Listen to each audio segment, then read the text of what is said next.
terrified. I'm playing strip poker with these three. Oh! No, thank you. My CDs need to be put in alphabetical order. Are you going to be problematic again? The Dinosaur Hour. Sunday, the 29th of October at 9 on GB News. What you get for breakfast is something that, if we do our jobs right, you will wake up to news that you didn't know the night before. It's a conversation. It's not just me and Eamon. We want to get to know you, and we want you to get to know us. From 6, it's Breakfast with Eamon and Isabel. Monday to Thursdays on GB News. Britain's news channel. People in Britain, they love free speech, but they also love fair play. I don't care if I'm speaking somebody from a trade union, from the Labour Party, somebody from the SNP. And I think the viewers like to see that actually we can challenge one another, but in a positive way. We think we ask the questions that people want to ask, and often we ask the questions that we wanted to ask in Parliament but never got the chance to ask. So join us every Saturday, 10 a.m. till noon on GB News, Britain's news channel. Nightmare commute. Kick it up a gear with me, Patrick Christys, at Drive Time, 3 till 6 p.m, Monday to Friday on GB News Radio. You can listen online and on DAB+, on the smart speaker app, and on the GB News app. And if you've got an Alexa, all you have to say is, Alexa, play GB News. We're also on TuneIn and the Radio Player apps. From the school run to rush hour, get revved up with me, Patrick Christys, on GB News and GB News Radio. Tired of the usual focus-tested, pre-prepared Westminster runaround? Well, so am I. So you want higher taxes? Is your department to blame for this? Are you rethinking this policy? Every Sunday at 9:30, I'll be sitting down with those in power to get the truth about the issues affecting you. Let's be honest, we've known about the cost pressures of this project for years, not months. That's the Camilla Tominey Show, a politics show with personality. On GB News, the People's Channel, Britain's news channel. Join us every night on GB News at 11 p.m. for Headliners, which is 3 top comedians going through the next day's news stories, which is exactly what you need, because when the establishment has gone crazy, you need some craziness to make sense of it. Headliners. You don't have to bother reading the newspaper. We've got it covered for you.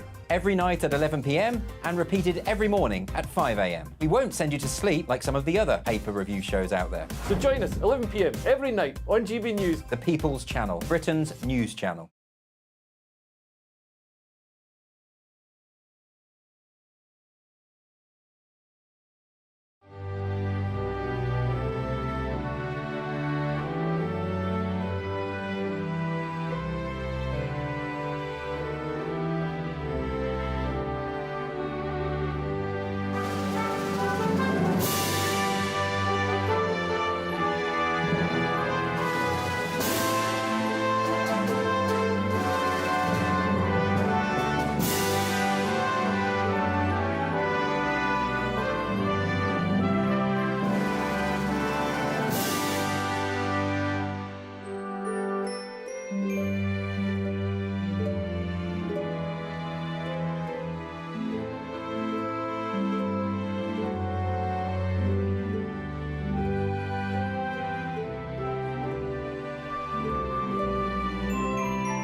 Good morning, it's 6 o'clock on Friday the 20th of October.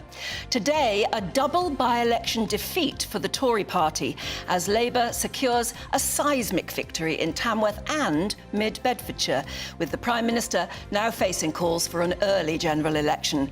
We'll be getting live reaction. In mid-Bedfordshire, this was a catastrophic defeat for the Conservatives, with Labour winning its second biggest by-election victory since the Second World War. So what does this mean for Rishi Sunak, and when can we expect a general election? We cannot let the terrorists win. US President Joe Biden pledges an unprecedented $100 billion in aid to help with the war effort in both Israel and Ukraine. I know these conflicts can seem far away, and it's natural to ask, why does this matter to America? So let me share with you why making sure Israel and Ukraine succeed is vital for America's national security. And that's as Prime Minister Rishi Sunak continues his whistle-stop tour of the Middle East in a bid to attempt to prevent the Israel-Hamas war spiralling into a wider conflict. As we speak, Rishi Sunak is meeting with the Saudi Crown Prince in Riyadh. Storm Babette batters Scotland as a woman is swept to her death and hundreds told to evacuate their homes as a red weather warning remains in place for parts of Britain. And so here's Alex Burkill with more on that. Hello, we have some further exceptionally wet and windy weather to come through today due to Storm Babette. I'll have more shortly. And Paul Coit is here with your latest sport. I am. We have a Springbok off weekend. Tomorrow, the Cricket World Cup. It's England versus South Africa, but more importantly, the semi-final of the Rugby World Cup, which is in Paris. England will try and beat the champion South Africa. Well, it's lovely to be with you this Friday morning. I'm Anne Diamond, and this is Breakfast on GB News.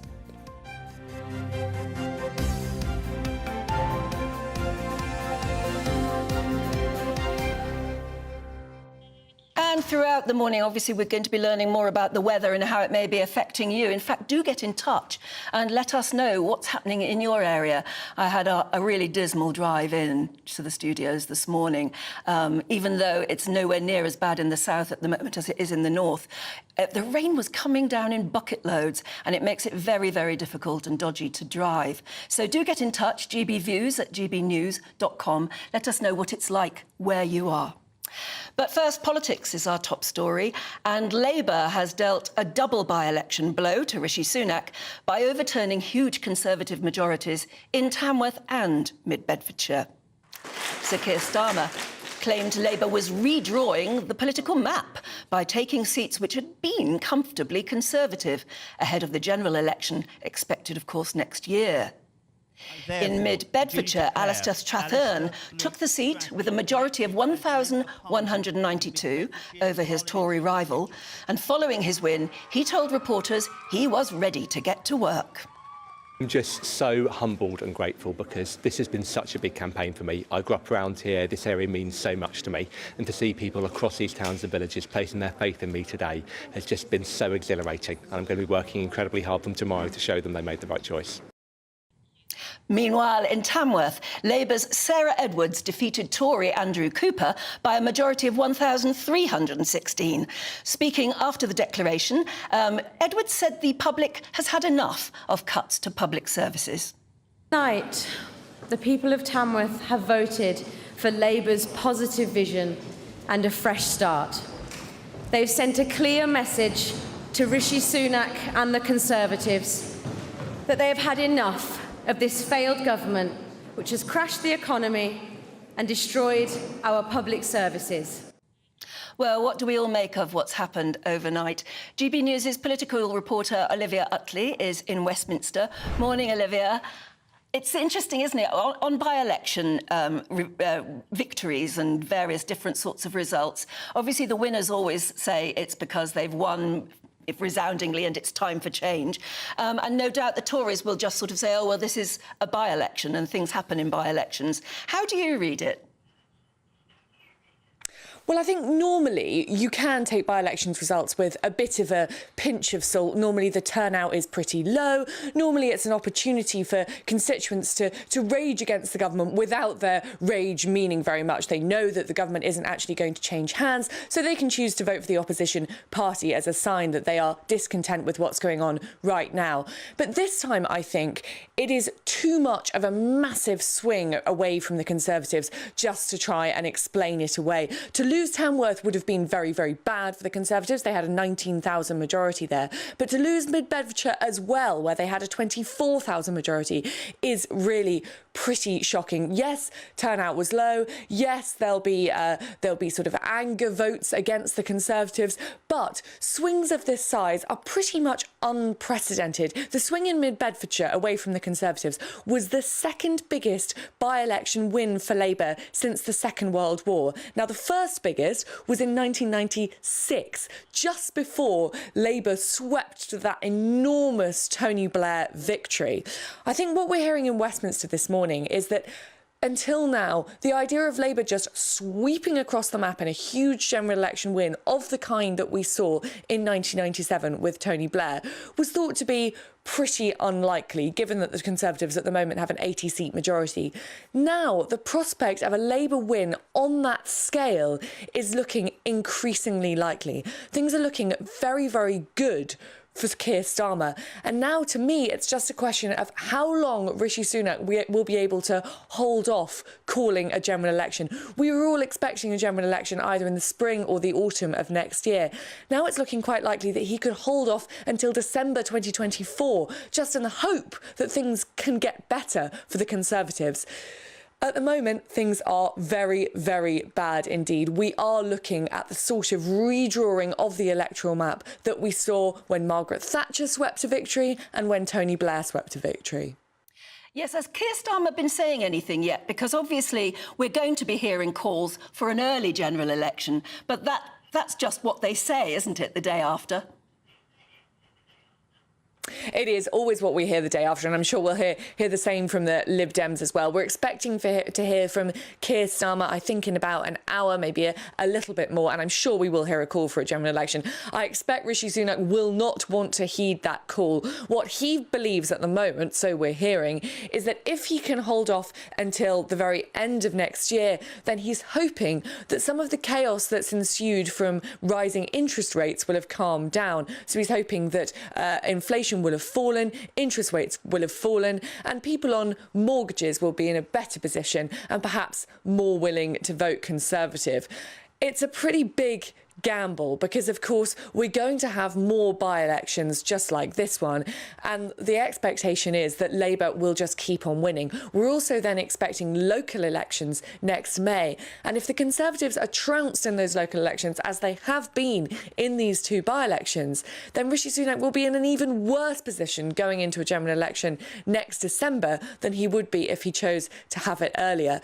So it'll be really interesting to see how Rishi Sunak responds to the, as you say, inevitable calls for a general election over the next few hours and days. What would you put your money on, early or late?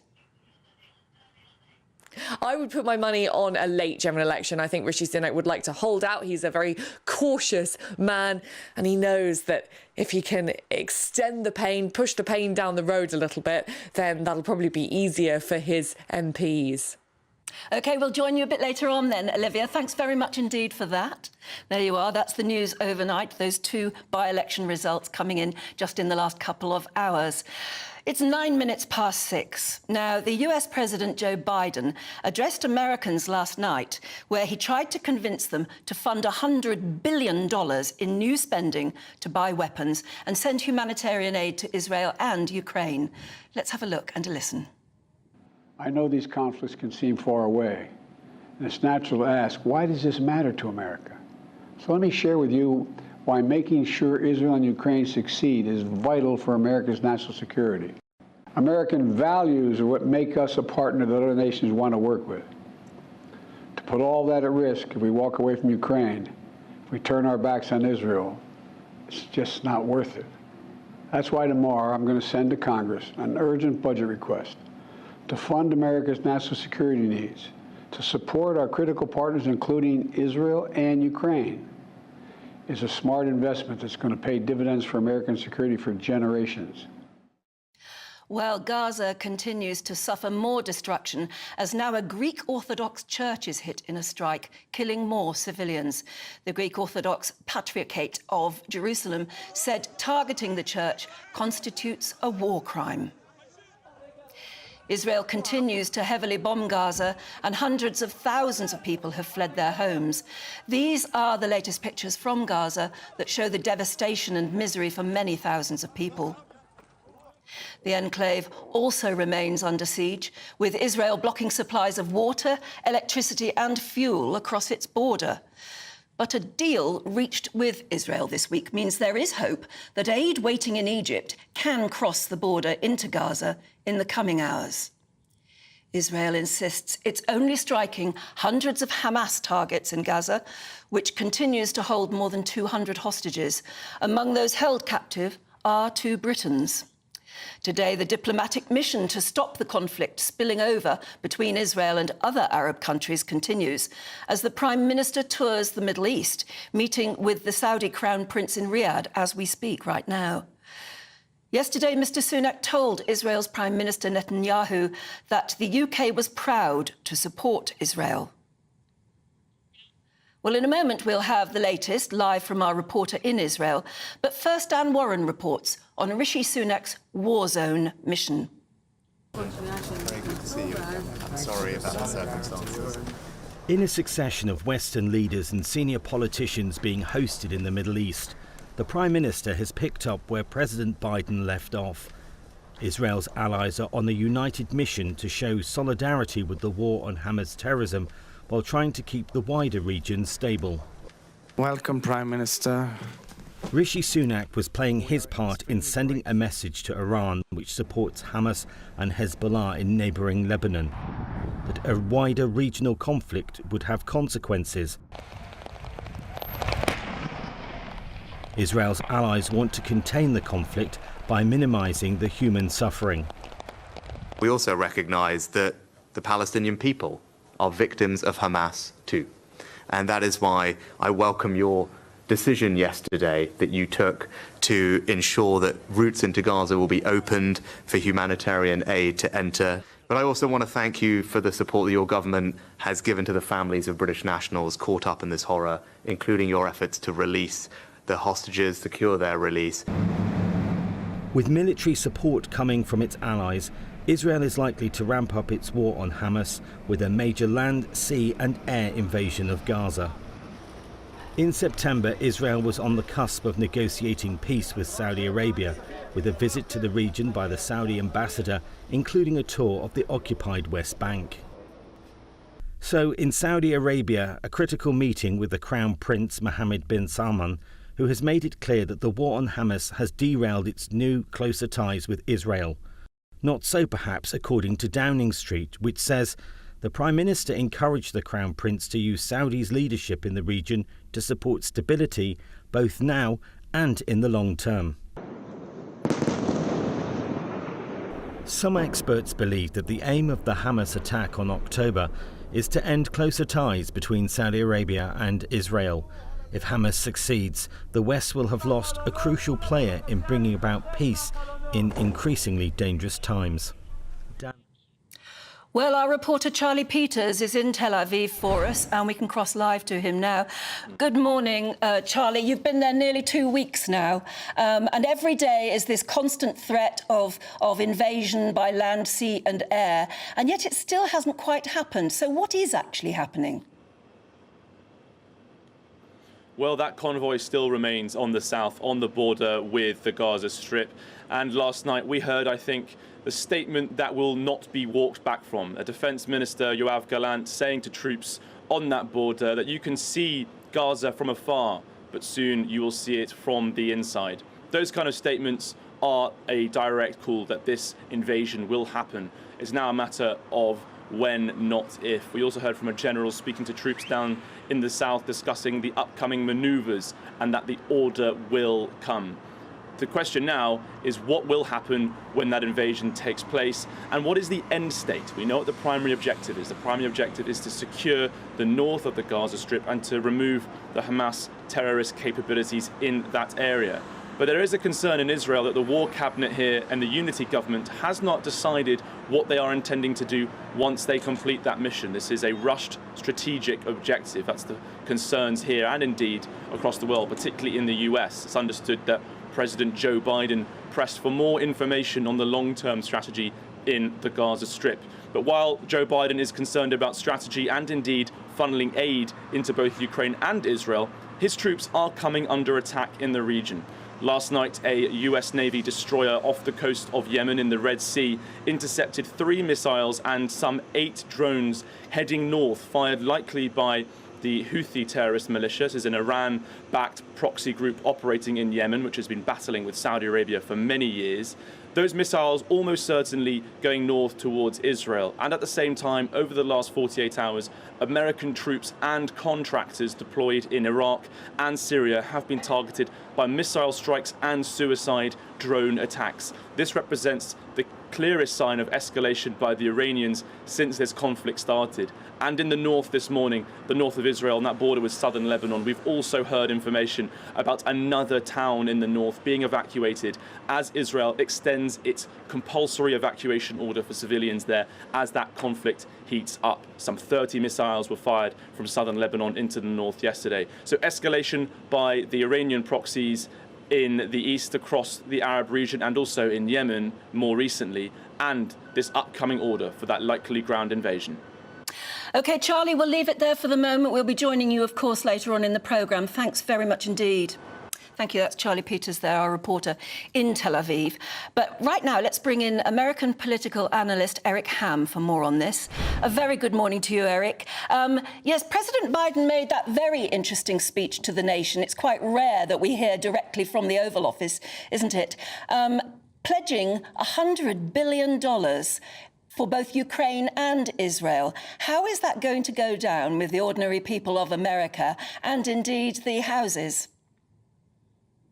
Well, clearly, when he was giving his address tonight, he was speaking to both of those audiences directly, the American people, and making clear why this is important for the overall national security interest, but more importantly, recognizing the chaos that is right now overtaking the House of Representatives.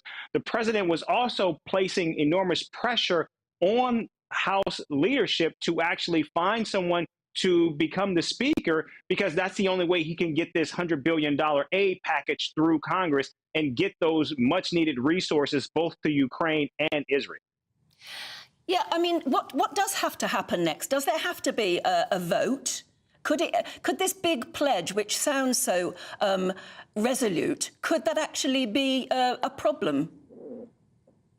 Well, there are two things that need to happen. First, the House of Representatives needs to actually vote on a speaker. And what we have seen is in the history of the United States, this is the longest the House of Representatives, the lower chamber of the Congress, has gone without a speaker. And so as long as there is no speaker, there can be no appropriations packages. In fact, nothing can get through the entirety of the Congress without a speaker. Remember, the Speaker of the House of Representatives is the third in line of succession to the presidency. So it's a very important role. And while the president tonight was making the clarion call to American citizens about what is at stake, he was also speaking directly to the House of Representatives, saying, get your house in order fast, because we need this package, this aid package, and also Israel and Ukraine need these resources because it is democracy that is under threat right now. Well, how long could it take to get a speaker?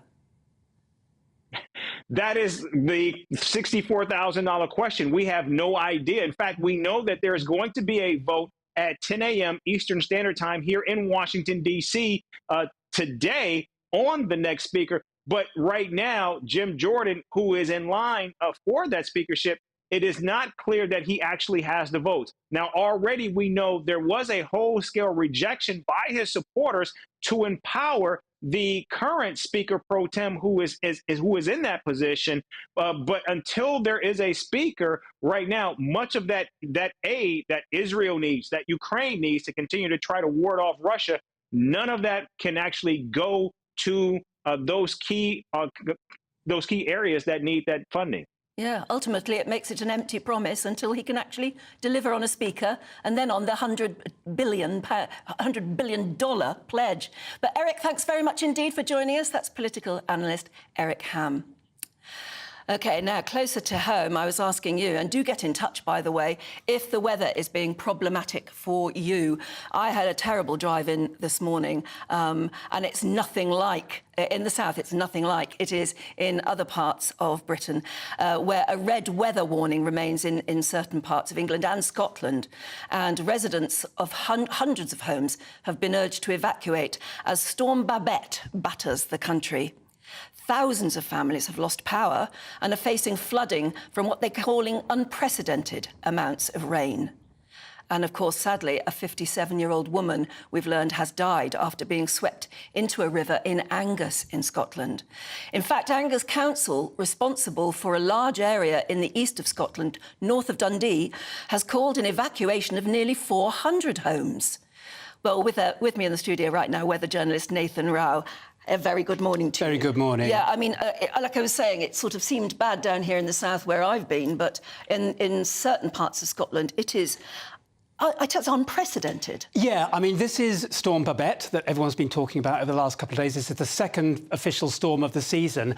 This one, though, has got a sting in the tail. The Met Office, as you mentioned, has issued a red weather warning. Now, these things are incredibly rare. The last red weather warning for rain, to put it into context, was in 2020, and they don't issue them lightly. So this storm is going to cause some problems, has already caused some problems. Now, the red weather warning is in place across the eastern side of Scotland until midday today, but there is a whole raft of weather warnings out throughout today and up until 6 a.m. on Saturday, not only for rain but for wind. But it is going to be rain, particularly in Scotland, that is going to be the issue during this storm. Yes, I mean, I heard something strange, like it's going to be a month's worth of rain in 24 hours. Yes, and those numbers, those predictions are actually going up. Now, yesterday it was going to be 10 inches of rain. The Met Office have increased that slightly, so I would hazard that you're probably knocking on 2 months' worth of rain in a period of a day. That is a lot of rain, and it does come with hazards. The Scottish Environment Protection Agency are warning people not to take risks in this rain. It sounds obvious,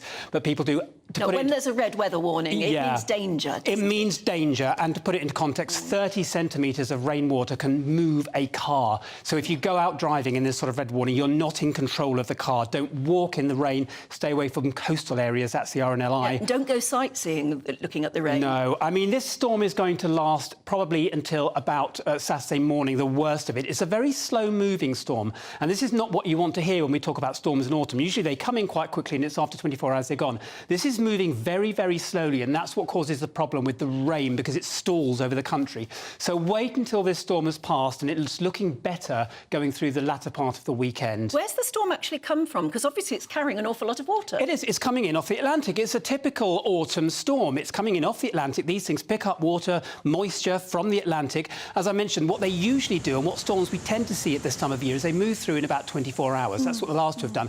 But there is a big area of high pressure across the north, across Scandinavia, and that's called a blocking high, and that is sort of bumping against it and keeping it stuck over the UK. It's like a washing machine, and you just won't clear. So it's not that it's carrying an extra amount of moisture, it's just that it's not moving through quickly enough, and those slow-moving storms are always problematic, particularly when it comes to rain. Yes, it really looks awful at the moment. And as we're saying, just say again, red weather warning means danger. Don't go out if you absolutely don't. They don't issue red warnings without good reason. Take care of it. OK, Nathan, thanks very much indeed. Right, let's catch up with your very latest weather forecast for wherever you are at the moment. Here's Alex Burkill.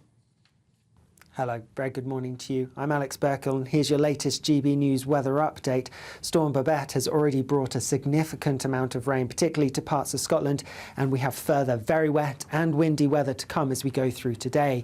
Heavy rainfall totals continuing to build up across eastern parts of Scotland in particular. Some severe disruption here, but also heavy rain across parts of Northern Ireland, Northern England into parts of Wales and other areas of Scotland too. Strong gusty winds coming in from the east with gusts of 60-70 miles per hour around eastern coastal parts, adding to the disruption. But temperatures in the south a little bit above average for the time of year, with highs of around 16 or 17 Celsius.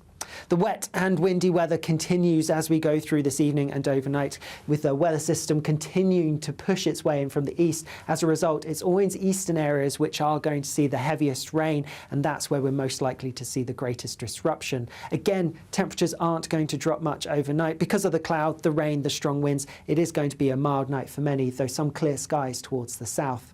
As we look towards Saturday and we continue to see some further wet weather pushing its way in from the east, affecting parts of Scotland and northeast England. Not as heavy as I'm expecting through today, but because it's coming so close to the heavy rain we've seen recently, it could cause some further issues.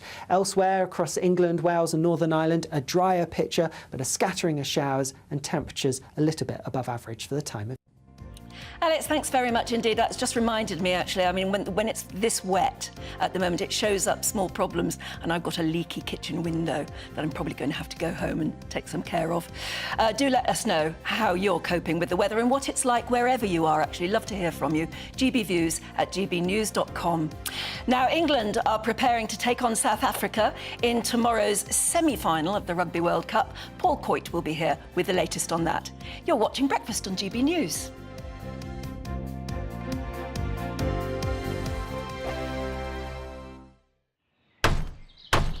Who is it? We're here for the show.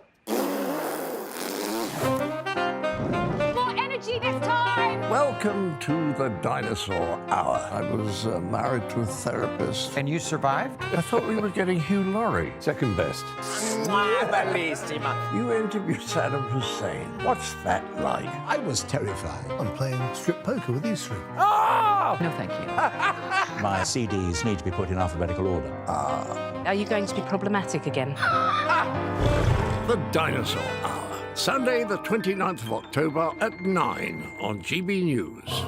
What you get for breakfast is something that, if we do our jobs right, you will wake up to news that you didn't know the night before. It's a conversation. It's not just me and Eamon. We want to get to know you, and we want you to get to know us. From 6, it's Breakfast with Eamon and Isabel. Monday to Thursdays on GB News. Britain's news channel. People in Britain, they love free speech, but they also love fair play. I don't care if I'm speaking somebody from a trade union, from the Labour Party, somebody from the SNP. And I think the viewers like to see that actually we can challenge one another, but in a positive way. We think we ask the questions that people want to ask, and often we ask the questions that we wanted to ask in Parliament but never got the chance to ask. So join us every Saturday, 10 a.m. till noon on GB News, Britain's news channel. Nightmare commute. Kick it up a gear with me, Patrick Christys, at Drive Time, 3 till 6 p.m, Monday to Friday on GB News Radio. You can listen online and on DAB+, on the smart speaker app and on the GB News app. And if you've got an Alexa, all you have to say is, Alexa, play GB News. We're also on TuneIn and the Radio Player apps. From the school run to rush hour, get revved up with me, Patrick Christys, on GB News and GB News Radio.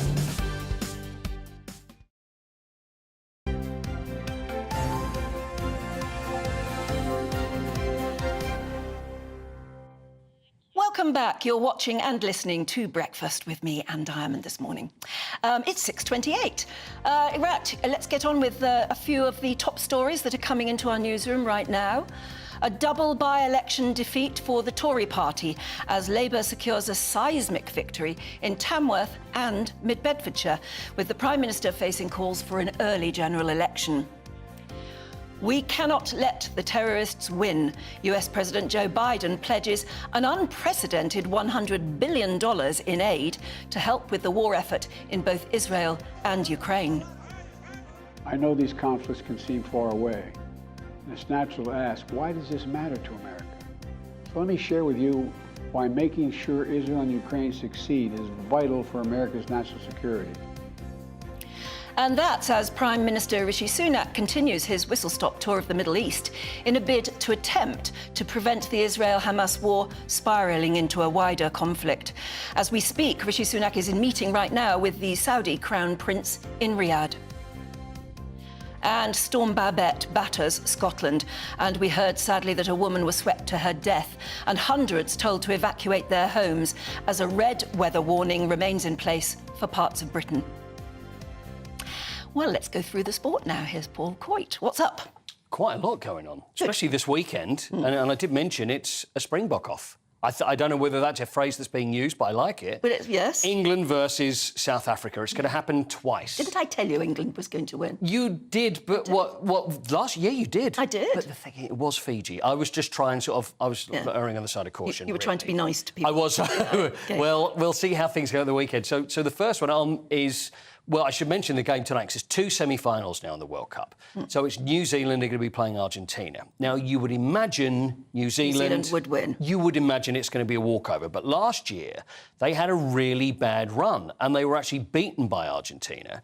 But then things turned around and New Zealand are more like the All Blacks that we used to know. So I don't think they're going to have a problem, although a lot of names in rugby are saying that there's more chance that Argentina are going to beat New Zealand than England are going to beat South Africa, because it's going to be a very hard It's going to be a very tough one, isn't it, for England now? It really is. But if they won, yeah, and if Argentina won, you've got an England-Argentina final. And that's the time when you play rugby that the hand of God is actually allowed. Ooh. So, but could you imagine it's such a unlikely thing? in a way. I think it's extremely unlikely. Okay. But you never know with sport; anything can happen. Yeah. You know, without using any cliches at all. There's also I talk about cliches, and a lot of commentators and a lot of people around sport are using, and they love to do this, and that's saying, oh, it's revenge. It's going to be that extra thing because in sport people love a bit of revenge because South Africa beat England in the final of the World Cup in 2019. Right. For me, revenge, it's nonsense. Well, I don't know. You need something to up the spirit, don't you? You're playing in a World Cup semi-final, so you'd think surely that's enough, that the fact your whole country is going to be watching, the fact that,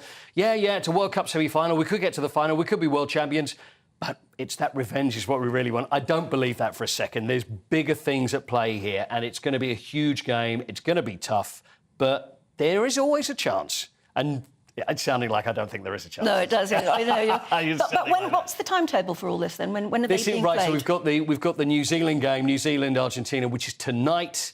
And then England versus South Africa is going to be tomorrow. Ooh, so that's tomorrow. It's quite a weekend then, isn't Well, it is, because then we've got the cricket at the same time. Right. And the Cricket World Cup. Now, this is probably the longest, and with respect to everybody involved, the most boring World Cup until you get to the semi-finals. It runs for 2 months. I know, it's been going on and on. It's just crazy. I mean, you've got some players start in, sometimes they'll make their debut and they'll retire by the end of the same World Cup. This is how long this World Cup is. It goes on for a long time. Yeah. So it's 2 months long because they have 10 different teams. Everybody's going to play each other. So then they have a league, and then it only works out at the end who the top four are, and that's when it gets to knockout. And it's always knockout was when it's interesting. Oh, well, if you're a sport lover, you're absolutely just bathing in it, aren't you? Well, kind of. I mean, I am, of course, but it's knockout competition is where it's at. That's where the most exciting part is. Yeah. So that's going to be about... But the most important thing at the moment is that England and South Africa neither have done that great, and both will need to win this. Okay. So if we can have a double against the Springboks this weekend, it would be amazing. OK. But whether it's actually going to happen, we're not sure. Yeah, makes it exciting. OK. Is that it for the moment? I've always got plenty more. Yeah, No. Honestly, I could go on forever. I've got another half an hour's worth, Dan. Enough excitement for the moment, OK? Fine. Right, thanks very much indeed. Right, we move on. It's been revealed that top government scientists actually called Rishi Sunak Dr. Death in these secret COVID WhatsApp messages. We'll be discussing that and more in Headline Makers coming up. You're watching.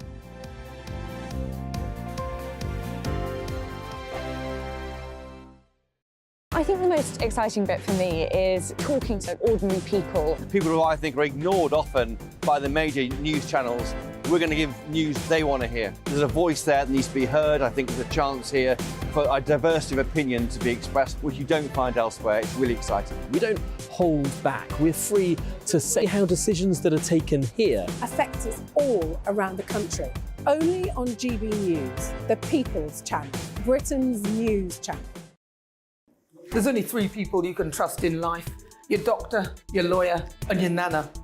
I'm not sure. So join me, Nana Acquia, at 3 p.m. every Saturday and Sunday, where we discuss the biggest topics of the weekend. Be ready for battle. Could you be quiet? What is this? It's my new teeth. It's your new teeth. I don't bite. Well, not without a good reason. Always honest, always fun. Every weekend at 3 p.m. on GB News, the People's Channel, Britain's news channel. At Jubes & Kerr, we tackle the issues of the day with real, robust debate, both sides of the fence, battling it out with me in the middle with my forthright opinions and views. And often really interesting things happen because you start with a position and then by the end of the debate you find actually, well, I might not have thought about that one. What we need in this country is 2 new political parties. You should maybe think about doing a 2024 calendar. I'm Michelle Dewberry and I'm keeping you company right through until 7 o'clock this evening. GB News, the People's Channel, Britain's watching. Join us every night on GB News at 11 p.m. for Headliners, which is 3 top comedians going through the next day's news stories, which is exactly what you need, because when the establishment has gone crazy, you need some craziness to make sense of it. Headliners. You don't have to bother reading the newspaper. We've got it covered for you. Every night at 11 p.m. and repeated every morning at 5 a.m. We won't send you to sleep like some of the other paper review shows out there. So join us 11 p.m. every night on GB News. The People's Channel, Britain's news channel.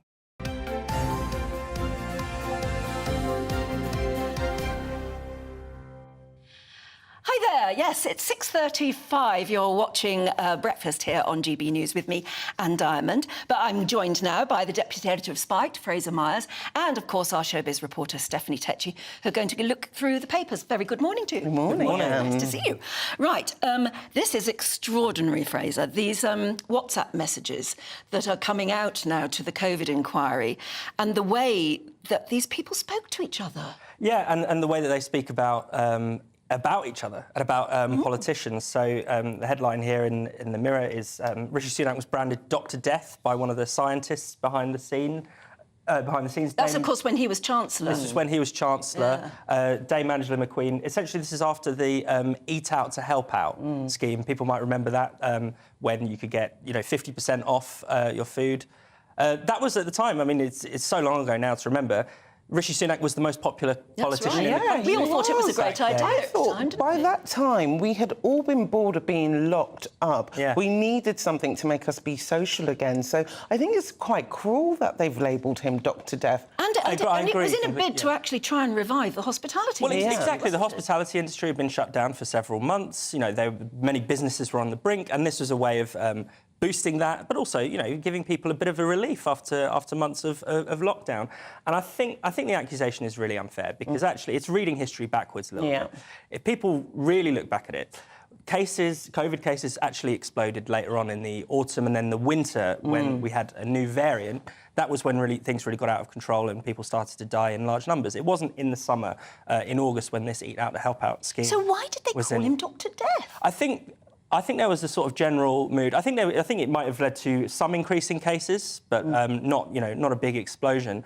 I think at the time there was a general mood that if people are enjoying themselves, they shouldn't be. Yeah. There was this phrase bandied around, COVID-idiots, and you'd see every time there was some people gathering in a park, having a drink, something which is actually perfectly safe behaviour outdoors, just with a few friends. They were branded COVID-idiots. They were accused of spreading the virus.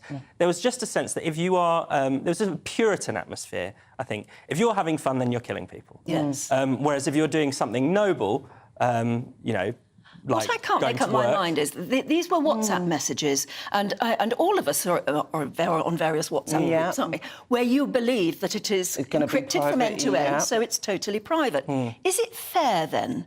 I mean, well, there are two questions. One, is it the right thing for people like that within a group to be talking about others in those sort of derogatory That is terms? to be expected, I think. And I think it was quite a heightened period of time. So I think different people were quick to label their opinions towards people of how they handled the situation. But I do think that a lot of the politicians should be given a lot of slack, because we hadn't been through a pandemic before and our economy was on the floor. So we needed as much support as possible at that time. So is it fair that these WhatsApp messages are now being made so public? It's a difficult question, isn't it? Because on the one hand, government officials are actually not supposed to talk to each other like that. They should be using official channels so that everything is recorded. But on the other hand, I just don't believe that total transparency actually makes for good government. You do have to have private conversations. You do need to be able to test out ideas, sometimes vent your fury at your colleagues with other people. And you're working as a team, aren't you? Exactly. And, there can be, it should be possible for people to have arguments in private and then come to an agreement about what they're going to present to the public. I don't think that's sinister. I don't think that's, a cover-up in it. This is all getting a bit prurient, isn't it? Yeah. It is. Very comfortable. I think now probably politicians are going to be quite wary now of what they do say in WhatsApp, because who knows what's going to come out in the next few years. Yeah. And if you have politicians speaking in private, in a guarded way, then we're not going to get to good decisions, are we? If people are constantly having to think, what will this look like at the next inquiry into blah, blah, blah, that is not going to lead to good outcomes. I don't know, you wonder what is coming next. Steph, though, you've been looking at The Sun and about the safety of our maternity services. And this is utterly shocking. It's horrible, Anne, because you do hear some horror stories with women when they're giving birth. I think people always underestimate how much pain a woman can go through and the high potential there is for a woman to lose her life. So a watchdog has come out and said that 2/3 of clinics are now below standards, and that is 2/3 too much when it comes to women's health. And we already know that the NHS is already on its knees, but the fact that it's been managed to grow to this point where the services for maternity have slipped under the radar like this, it's just appalling. And it seems to be that all the big NHS scandals, so many of them happen in maternity wards. Yes, they do. I mean, we've been, you know, there's been rightly a lot of focus on Lucy Letby and the sort of 300 or so babies that she murdered. But there have been hospital trusts where similar numbers of babies have died from negligence, things like that. It's really there was one MP who made a speech in the Commons yesterday. I'm just trying to find her name. She's had a particularly terrible time giving birth to her daughter, and she stood up in the House of Commons yesterday and she spoke about how frightened she'd been and how she really did nearly lose her life. And she said, "I've never ever spoken in such a public place about such a private thing." And at one point she started to break down, and one of the other MPs stood up and spoke for a while while she got her sort of composure back. But she was just trying to say how appalling. In one case, she was hemorrhaging terribly after having her daughter, and she was lying next to her daughter, who was screaming, little baby who was screaming, and she couldn't hold her. She couldn't move. So she called for the nurse, and the nurse came in, and she said, "Can you hold my baby?" And the nurse said, "Not my baby, not my problem," and walked out. And if that, I mean, you can barely believe that can happen, but clearly there are examples of terrible things happening. And I think we are going to be hearing more of these horror stories, you know, of doctors who are just turning a blind eye. I think there's been this kind of environment and this nature there where it's been OK for so long and no one's held them accountable. You know, are we just going to wait for more Lucy Letby cases until we actually wake up and realise, actually, there's a big problem here? And it's also the attitude of the people who are working in the NHS. I know they're overworked, but they do need to realise they've got people's lives here. Yeah, well, I mean, we'll obviously underline the point that some are absolutely brilliant, but clearly there are a number who are not. Is it misogyny? Is it because somewhere along the line hospitals and staff, maybe even female staff, are thinking, childbirth, it's a natural thing? I don't know whether it's misogynistic, but the word natural is pertinent here, because there was, I think it was the Ockenden report a couple of years ago into maternity wards. They said there was a kind of culture where a lot of maternity staff believe in this idea of natural birth, that it's better for women to have less pain relief or none at all. And that obviously conflicts with the needs of patients quite severely. So that, you know, and that has been one of the recurring problems, where women are saying they're in pain and nurses are saying they're not taking it. You know, it's natural. It's natural. It's natural. Well, it's not. Well, it is natural, but you know, we're beyond that. We have modern medicine. It is natural for women to die in childbirth. I mean, I don't want to scare anybody, but it is a scary thing. And that's what modern medicine is there to correct. Yes, exactly. Gosh, OK, well, let's move on. I tell you what, Fraser, tell us about the Ulez dinosaur. I think we've seen this Ulez dinosaur before, haven't we? So this is the latest stunt from the so-called Blade Runners. I think we can see that on screen now. You can see the man dressed as a dinosaur blocking one of the mobile Ulez cameras. So many of the static cameras have now been vandalised. People have been cutting the cables, spraying them with foam, covering them up in some kind of way. And now people are targeting, these anti-Ulez protesters are targeting the mobile cameras, standing in front of them in these dinosaur costumes. I think, you know, obviously we shouldn't condone lawlessness or anything like that, but it does show that there is still a real anger against the Ulez scheme, which I think, you know, is fundamentally unjust. It's obviously targets people who can least Don't afford these it. stunts, though, also show that instead of violating, the camera or something like that, they're just trying to keep it in the news that they're against. So of course, a stunt like this isn't lawless, but you know what I mean? It's funny. It's funny, yeah. Frankly, And it gets people talking about this because I think, with these kind of initiatives, they just get brought in and we're supposed to just deal with it. And I think with these protesters doing that, actually, it brings it back into the public periphery and they're not just going to let this go. But the thing with these stunts, you think, what is it to what avail? What do they actually achieve here? We get a bit of a humour, but it's not actually going to change any of the policies. Well, I don't know. It gets us talking about it, I suppose. It keeps does. us talking about it. Meanwhile, tell us about Netflix, because it's getting to the point where I don't think anyone's going to be able to afford how to binge-watch things on Netflix anymore. Well, Netflix is so a part of our life now. I don't know anybody who does not watch Netflix. But there's been a big thing of them trying to crack down on password sharing, and they thought that they were going to lose subscribers, but actually they've gone up. They've increased by about tens of millions of customers have actually subscribed to the online streaming site, but now they're set to hike up prices and it's set to go up to £8.99 a month, which is £1 extra. And I do think people will actually pay that money for Netflix because there's so much content available on Netflix and almost people are addicted. They've got that kind of binge-watching mentality when they're watching Netflix now. So I think for people to cough up an extra £1, I think that's not a problem. Is that for the... But that's with adverts as well, isn't it? Yes, that's with adverts. So if you want the premium, it's £17.99. See, that starts to get quite expensive. Then it becomes steep. But I suppose it's still cheaper than a sort of whole Sky subscription. I mean, obviously Netflix has completely transformed the television landscape. I barely know anyone who... other than news and things like this, people don't sit down and watch a drama live anymore, or watch a late-night film anymore that much. I mean, they obviously do, but it's changed the way we watch television. It's changed the way we watch television, certainly. But I mean, that was particularly during lockdown. That's when their subscriptions went through the roof, didn't they? People are just addicted to Netflix, and I kind of understand why they have put up their prices. At the moment, we're seeing the Hollywood strikes, and it's because these streaming services are not paying their talent the money they deserve. So the money has to come from somewhere. Yeah, tell us more about Fraser, about this man in Poland who posed as a mannequin in the shop so that he could then stay till after closing time and raid the shop. Yeah, he managed to stay absolutely still for hours, so that he went completely undetected by any of the shops. That's him on the right. That's him on the right. That's the. For those of you listening on the radio, I'm ever so sorry, but there is a. He's standing dead. A shop window, and he looks like a mannequin. Yes. And he's standing dead still. He's got the right outfit on as well. It completely blends into the other. So how long did he stand like that for? I'm not sure, but he managed to essentially wait out till closing time. By the time they'd put the shutters down, and then he was able to essentially steal a lot of the goods in the store. He also went and had a dinner afterwards, and has been caught. So on the one hand, A for originality, C for execution, unfortunately. And now he has got a 10-year sentence in prison. Apparently he's done something like it before, but he certainly made the news, hasn't it? And interestingly, Steph, you've been looking at the rate of shoplifting, which is through the roof as well. That has rose by 25%.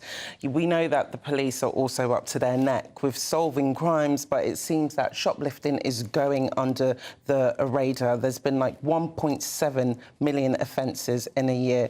And I think now criminals know, well, shoplifters, they kind of know that they'll just get a slap in the wrist if they do get caught. I don't think we have been cracking down on it to make it actually not look appealing to people to shoplift anymore. The trouble is it involves confrontation, doesn't it? And I think we're all worried about that now. Yeah, and especially if you're, a member of staff in a shop, it does feel as if it's above your pay grade to suddenly confront someone who might turn violent or things like that. Interestingly, I think, I can't remember which minister it was, but there was a minister recently who said members of the public should make citizens' arrests. And you think, OK, you try it if you like it, I've seen somebody try to make a citizen's arrest years ago, actually, it was in Birmingham, and it became very frightening because it eventually became a tussle between two guys, and everybody else was just standing back watching, and it could have got very dangerous. Yeah, I mean, I applaud people with the bravery and the strength to do that, but you know, I don't think that's a substitute for adequate policing and adequately prosecuting people who commit crimes. Because, yeah, at the moment, as you're saying, Stephanie, I think it's pretty much if you steal less than £200 in a go, you just get a fine. Slap on the wrist, you get a fine. The police know that the courts aren't interested in dealing with this, so they're not interested in dealing with this. A lot of it goes back to, I think, there were changes to, I think it was the Crime and Justice Act in around 2014. Goes right back to that. So maybe we need to look at changes to the law to deal with this, to know that, you know, so that people know that there will be a punishment at the end of it. But I think as well, shoplifting can be an addiction. I'm quite interested in the psychology behind people who shoplift because... Yes, because we all know there have been cases of people who can afford it. And they just still go and steal things, like they get a little bit of a fix from it. But as well, like, what they're stealing is not transforming their life greatly. And it's like, you steal today, you're going to have to go back tomorrow to steal more. It's almost like it becomes a job for them. Who was the celebrity chef that used to steal cheese? I can't remember, from Tesco or something. I don't know, but that's extraordinary. It came out like 5 or 10 years ago. And he was a celebrity chef. Celebrity chef. So he could well have afforded it himself. Easily could have afforded it. And the other element to this is also, you know, there's a criminal gang involvement as well. You can see that in the items that are being stolen. People are stealing things with longer shelf life. They're not stealing, you know, the sort of bread for their baby or whatever it is. People are stealing baby formula because that lasts long. Condoms we were talking about the other week. Yes, that's right. You know, various toiletries, stuff like that, because they have a resale value. Yes, that's right. That's an organised crime thing, and I've seen that as well. Have you ever witnessed shoplifting? Yes, I have, and it's quite scary. And as well, I've actually been in a store and someone has stolen my phone as well, and that was quite a swift thing. Like, this woman was holding lots of clothes and she just passed me by. Within a minute, my phone had gone, and I was just... the shock you feel, but you realise it was so well organised. Within a minute, I phoned my phone and it was off. Good Lord. So it's quite a scary feeling. Have you ever witnessed shoplifting? No, I haven't. I've seen people have stuff stolen, but I've seen it twice. I was once at the big Marks and Spencers in Oxford Street in London, where apparently it used to be a big problem. I don't know whether it still is, but I remember walking past the door. I was going in, and a woman was coming out, and she had armloads of clothes over her arms, still with the price tags on and the hangers and everything like that. She very clearly had not paid for them at all. And out came a security guard running after her down the road. Didn't get her at all because she was in a car, swept away just like that. It's the youngsters I worry about because I see a lot of young people stealing. Like the other day, I saw 2 girls, and one of them got caught, and the other one just left, was running for her life, and I just thought, was that really worth it? And it just seems like they egg each other on to just take little things like sandwiches. And you've seen, people may have seen, you know, over the summer there were sort of organised shoplifting sprees organised on TikTok with large numbers of young people, you know, raiding the streets in Oxford Street, JD Sports and things like that. And, you think, you know, God, what happens when they get caught? They've ruined their... Well, Fraser, Stephanie, we've got to leave it there right now because we're having another look quickly at what happened overnight with 2 by-elections and a rather nasty defeat in both of them for the Conservatives. Let's now cross to speak to the chairman of the Conservative Party, Greg Hands. A very good morning to you, although not a particularly good news morning for you, Greg. Well, obviously, these are very disappointing results for us, but by-elections are by-elections. Governments rarely win by-elections. We're obviously disappointed. A large number of Conservative voters, I think, stayed at home. The Labour won the by-elections, but their vote did not increase. In fact, it went down slightly in mid-Bedfordshire. So I don't think there was a resounding level of support for Labour, but clearly we have a lot of work to do. Rishi Sunak, myself, everybody, making sure that Conservatives get our message out better. Why do you think Tory voters stayed at home when they must have known, as you do, that these were very important, these by-elections? Yeah, but I think they knew that it wasn't going to determine who was going to be the government. And I think also there are significant legacy issues, if you like, in both constituencies. You know, the reason why the by-election was called in the first place. But what we need to do is to get on with delivering on Rishi Sunak's 5 priorities. We've got some really exciting new approaches on net zero, HS2, the smoking changes, the reforms to A-levels, a lot of key government reforms and changes coming through. And those are the sort of exciting policies that we'll be presenting more of to the electorate as we move forward to next year's general election. Very clearly, after a by-election defeat such as the one you've just suffered, the opposition, who did very well last night, are going to call for an earlier general election. Bring on the fight now. Will last night's results make any difference to the Prime Minister as to when he calls a general election? Well, look, I think, first of all, I don't think the opposition parties did do particularly well. Actually, the Liberal Democrats, for example, did not put up a good showing, lost their deposit in Tamworth. Labour hardly improved their vote at all, and in fact went down in Mid-Bedfordshire slightly.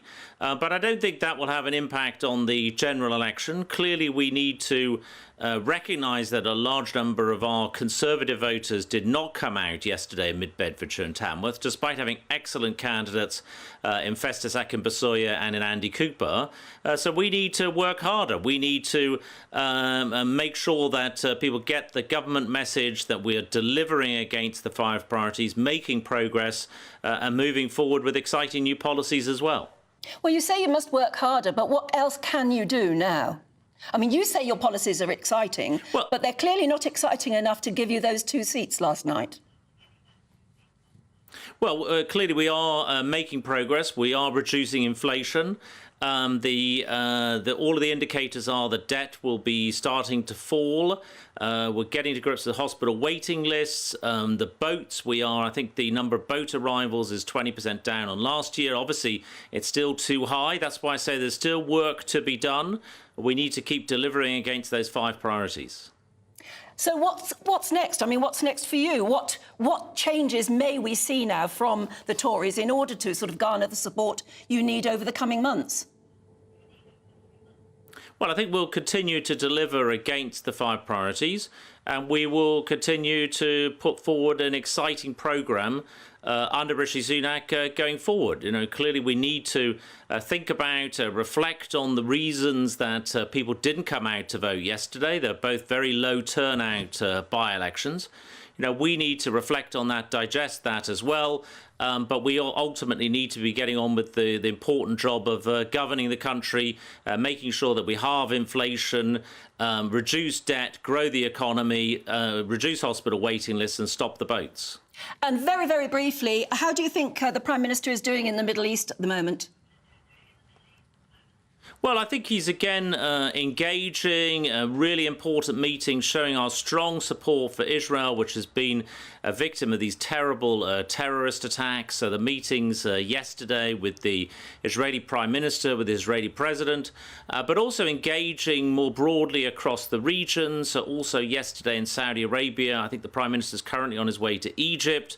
You know, making sure that we engage across the region to make sure that this doesn't spill over into a wider regional conflict. So I think the Prime Minister is showing the leadership that this country needs and engaging on the international stage. OK, Greg Hans, thank you very much indeed for that. Right, we'll be back with you in just a couple of moments. You're watching Breakfast here on GB News. GB News, unlike other broadcasters, isn't obsessed with the London-Westminster bubble. We think there's a nation beyond the M25, and that's why we talk about the issues that matter across the land. Join me on State of the Nation, 8 to 9 o'clock, Monday to Thursday, on GB News. Daisy's listening, and you should too.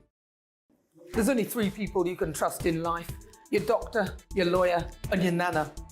I'm not sure. So join me, Nana Acquia, at 3 p.m. every Saturday and Sunday, where we discuss the biggest topics of the weekend. Be ready for battle. Could you be quiet? What is this? It's my new teeth. It's your new teeth. I don't bite. Well, not without a good reason. Always honest, always fun. Every weekend at 3 p.m. on GB News, the People's Channel, Britain's news channel.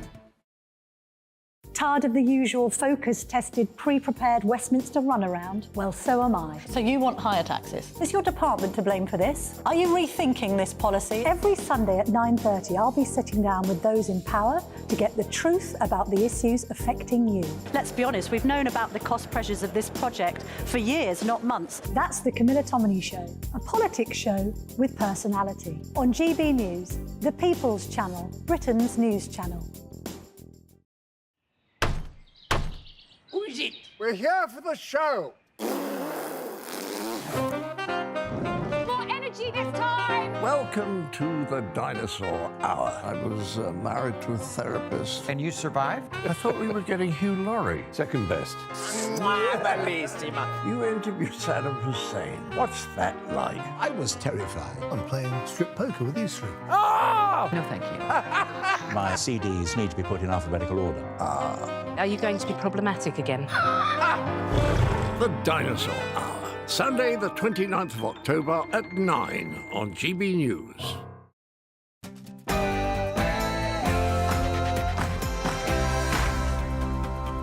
Probably phrase that. Good morning. It's 7 o'clock on Friday, the 20th of October. Today, a double by-election defeat for the Tory party as Labour secures a seismic victory in Tamworth and Mid-Bedfordshire, with the Prime Minister facing calls for an early general election. We'll be getting live reaction. Labour take Tamworth, overturning that Conservative vote majority of 19,000 here. As Keir Starmer says, Labour are redrawing the political map. We cannot let the terrorists win. US President Joe Biden pledges an unprecedented $100 billion in aid to help with the war effort in both Israel and Ukraine. I know these conflicts can seem far away.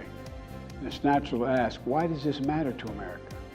So let me share with you why making sure Israel and Ukraine succeed is vital for America's national security.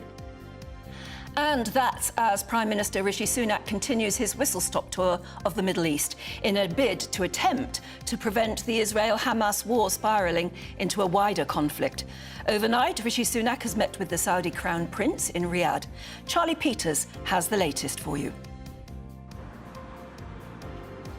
Israel evacuates 20,000 from the north of the country in an ominous warning of what it expects from Lebanese Hezbollah. And there are missile attacks in Iraq, Syria and Yemen as this war escalates and widens.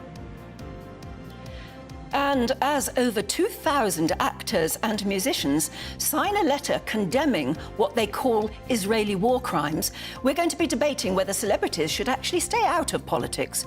What do you think? Do let us know. gbviews@gbnews.com. And Storm Babette batters Scotland, and we've heard that a woman is swept to her death and hundreds told to evacuate their homes as a red weather warning remains in place for parts of Britain. So you'll want to know about the weather where you are. Here's Alex Burkill. Hello, we have some further exceptionally wet and windy weather to come through today due to Storm Babette. I'll have more shortly. And you're watching Breakfast on GB News. I'm Anne Diamond. Lovely to be with you this morning.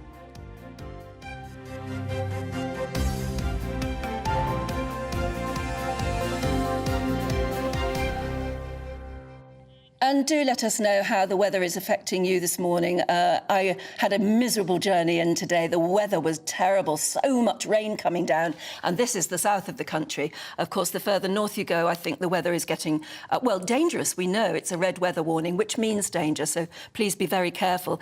But if you've got any pictures to share with us, we'd love to see how the weather is looking in your area and how you're coping. I've got to go home to a leaky window and I'm going to have to do something about that. The amount of water coming through the window is quite frightening this morning. So that's the job I've got to face when I get home. What about you? Do get in touch. gbviews@gbnews.com. Now to our top story, and Labour has dealt a double by-election blow to Rishi Sunak by overturning huge Conservative majorities in Tamworth and Mid-Bedfordshire. Sir Keir Starmer claimed Labour was redrawing the political map by taking seats which had been comfortably Conservative ahead of the general election expected sometime next year. In Mid-Bedfordshire, Alistair Strathern took the seat with a majority of 1,192 votes over his Tory rival. And following his win, he told reporters that he was ready to get to work. I'm just so humbled and grateful because this has been such a big campaign for me. I grew up around here, this area means so much to me, and to see people across these towns and villages placing their faith in me today has just been so exhilarating, and I'm going to be working incredibly hard from tomorrow to show them they made the right choice. Meanwhile, in Tamworth, Labour's Sarah Edwards defeated Tory Andrew Cooper by a majority of 1,316. Speaking after the declaration, she said the public has had enough of cuts to public services. Tonight, the people of Tamworth have voted for Labour's positive vision and a fresh start. They've sent a clear message to Rishi Sunak and the Conservatives that they have had enough of this failed government which has crashed the economy and destroyed our public services. Well, earlier on, I spoke to Conservative Party Chairman Greg Hands and asked him about this double defeat for his party. Well, obviously, these are very disappointing results for us, but by-elections are by-elections. Governments rarely win by-elections. We're obviously disappointed. A large number of Conservative voters, I think, stayed at home. The Labour won the by-elections, but their vote did not increase. In fact, it went down slightly in Mid-Bedfordshire. So I don't think there was a resounding level of support for Labour, but clearly we have a lot of work to do. Rishi Sunak, myself, everybody, making sure that Conservatives get our message out better. Well, joining us now for the latest on these by-election results are GB News' political editor Christopher Ho and GB News reporter Jack Carson. Nice to see you both there, standing in the dark.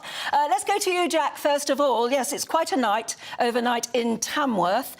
We heard earlier that Greg Hands, obviously the defeated, trying to talk down their defeat. But actually, Labour see it as quite a victory in Tamworth, don't they?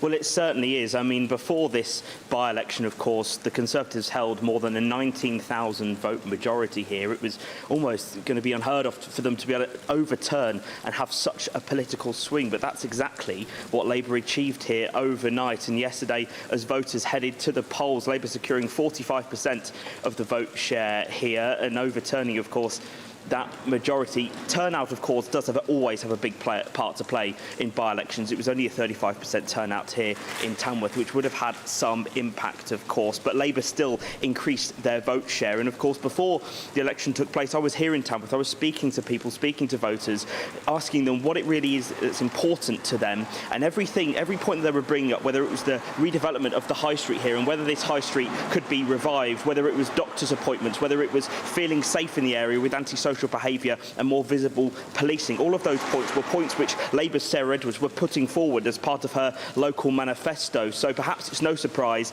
that the issues that voters felt here were the ones that Labour's Sarah Edwards was promising she was going to tackle. But of course, she said, did she, after in her acceptance speech, that how important this was and how she wanted then a general election, saying that Rishi Sunak should call a general election now. And of course, Keir Starmer saying that Labour should redrawing the political map. Tamworth historically has very much gone with the country and how the country votes. It of course was Labour under Blair and Gordon Brown, and then it switched Conservative when David Cameron became, of course, Prime Minister under that initially coalition government. So it very much goes with the country, Tamworth. So it is a bit of, possibly a bit of an indication as to how in a year's time the country may vote. But Labour certainly not taking advantage, certainly not seeing this as a definite, of course, win and a definite kind of confirmation of government next year. They still admit, of course, they have a lot of work to do, but so do the Conservatives if they are to win back this seat in possibly a year's time.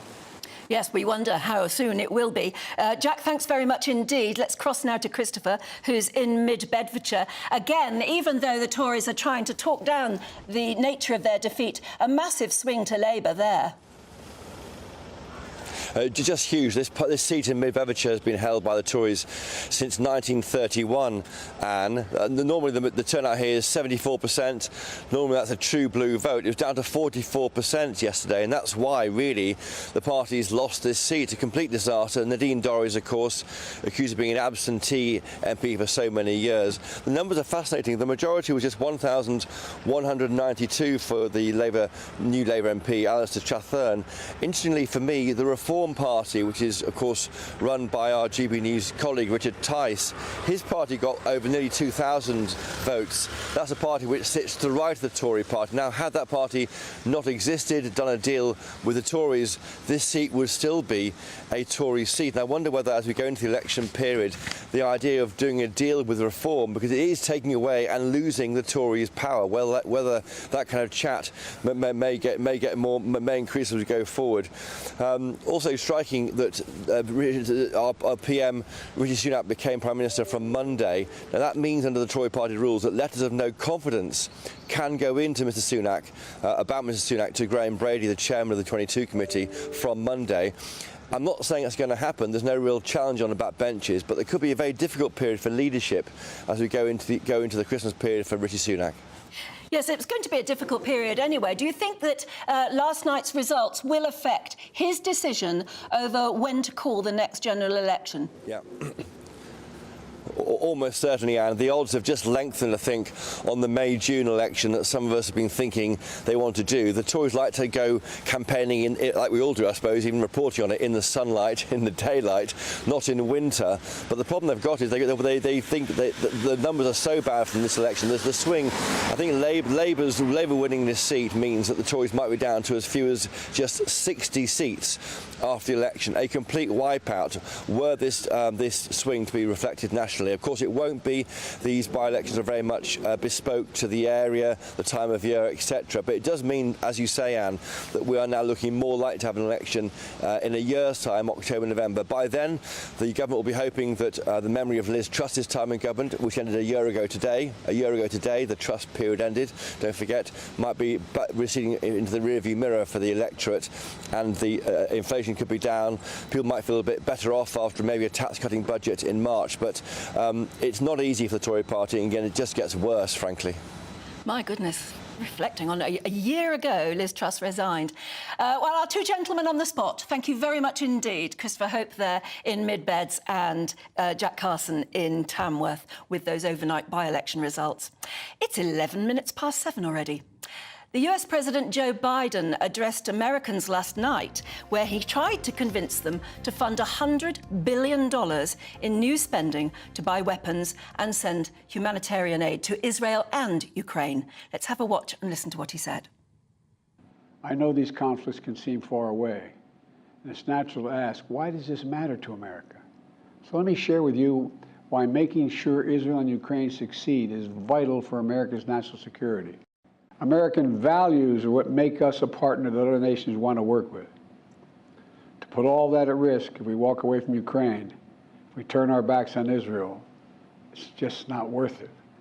That's why tomorrow I'm going to send to Congress an urgent budget request to fund America's national security needs, to support our critical partners, including Israel and Ukraine. It's a smart investment that's going to pay dividends for American security for generations. Well, Gaza continues to suffer more destruction as now a Greek Orthodox church is hit in a strike, killing more civilians. The head of the Greek Orthodox Church of Jerusalem said targeting the church constitutes a war crime.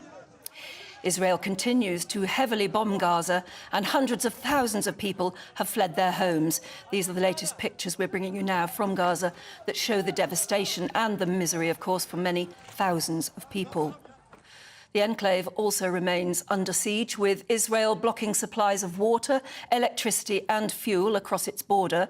But a deal reached with Israel this week means that there is hope that aid that's waiting now in Egypt could cross the border into Gaza in the coming hours.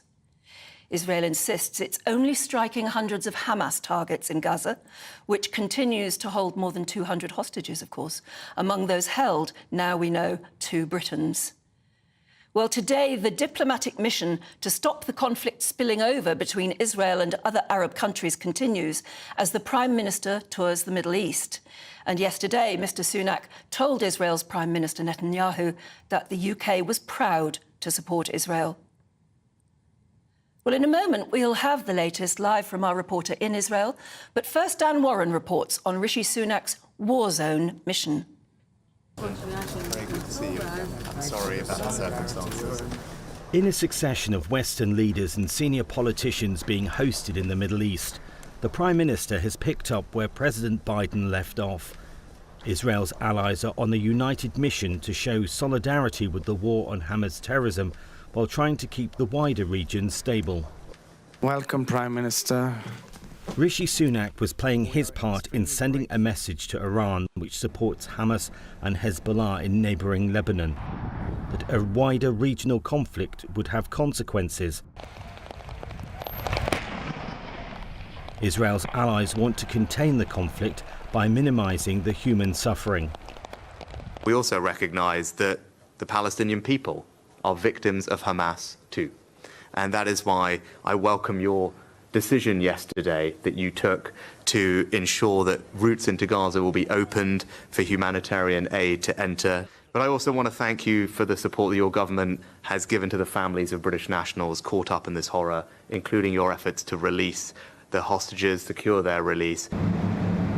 With military support coming from its allies, Israel is likely to ramp up its war on Hamas with a major land, sea and air invasion of Gaza. In September, Israel was on the cusp of negotiating peace with Saudi Arabia, with a visit to the region by the Saudi ambassador, including a tour of the occupied West Bank. So, in Saudi Arabia, a critical meeting with the Crown Prince Mohammed bin Salman, who has made it clear that the war on Hamas has derailed its new, closer ties with Israel. Not so, perhaps, according to Downing Street, which says the Prime Minister encouraged the Crown Prince to use Saudi's leadership in the region to support stability, both now and in the long term. Some experts believe that the aim of the Hamas attack on October is to end closer ties between Saudi Arabia and Israel. If Hamas succeeds, the West will have lost a crucial player in bringing about peace in increasingly dangerous times. Dan. Well, our reporter Charlie Peters is in Tel Aviv for us, and I think we can cross live to him right now for the very latest.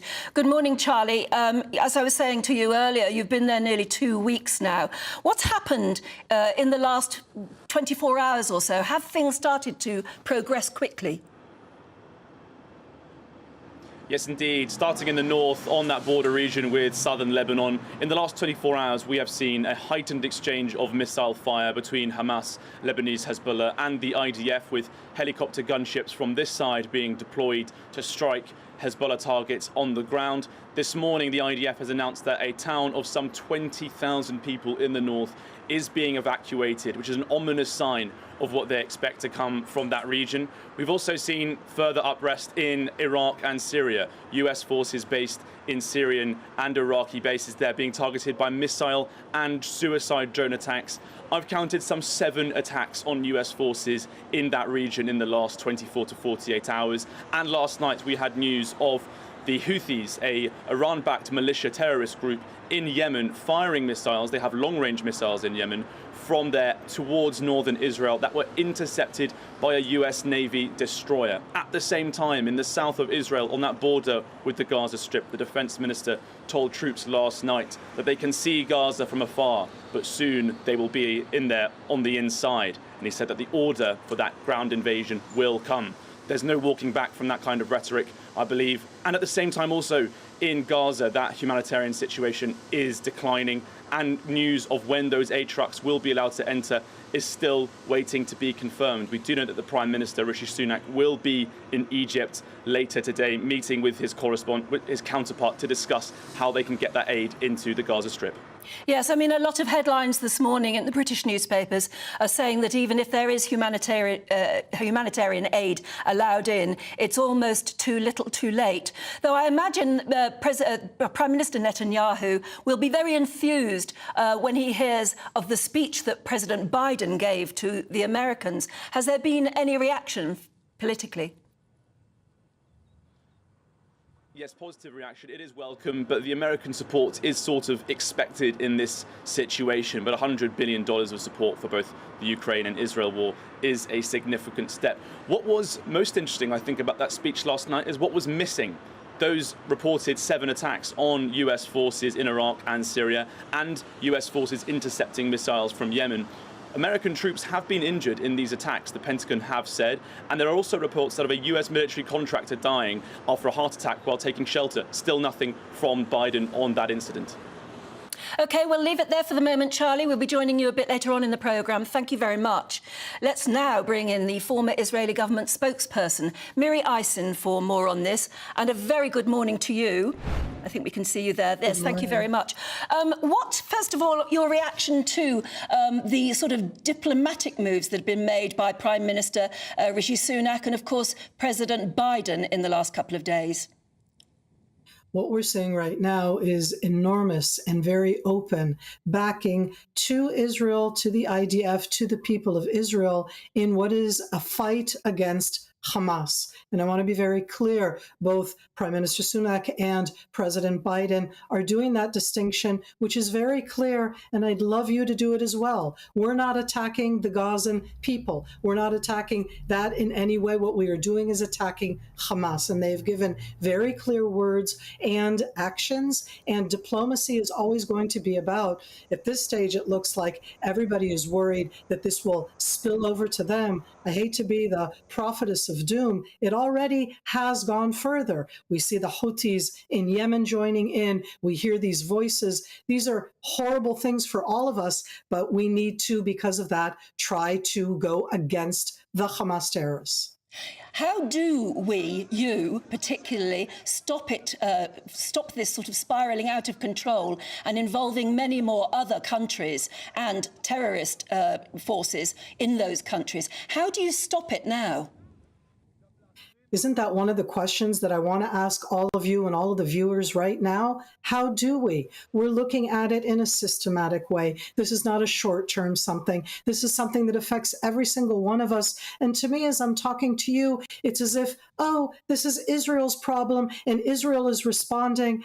Hamas, in their terror act, are trying right now, and today, Friday as well, to make sure that all of those who support Palestinians, and this is not about Palestinians, go out and attack, be it in the UK or anywhere around the world. So right now, I'm already saying this is not contained to here. They're already calling for voices around the world, and we all need to stand strong. We cannot allow these terrorists, these horrific terrorists, to define the day and to make us think that this is against Palestinians or the poor people of the Gaza Strip. This is against Hamas and terrorism as it is right now. If you were advising Prime Minister Netanyahu then, from what you're saying, would you advise him to go in now with that ground force that he has been threatening for nearly 2 weeks? It's interesting how everybody is like waiting. It has to be now. Why haven't we started? Hamas pre-planned for years the most horrific terror assault that's ever been happening in the world. We're still burying our dead. We don't know where everybody is. We are fighting and mourning. And if we don't do it today, and if we do it tomorrow, it's the only way to really get to the hostages, including British hostages. It's the only way to get in to those terror people, to those terror operatives. That's where they are. We need to destroy this. And so that's what you would say to Prime Minister Netanyahu. Go in now. Don't delay.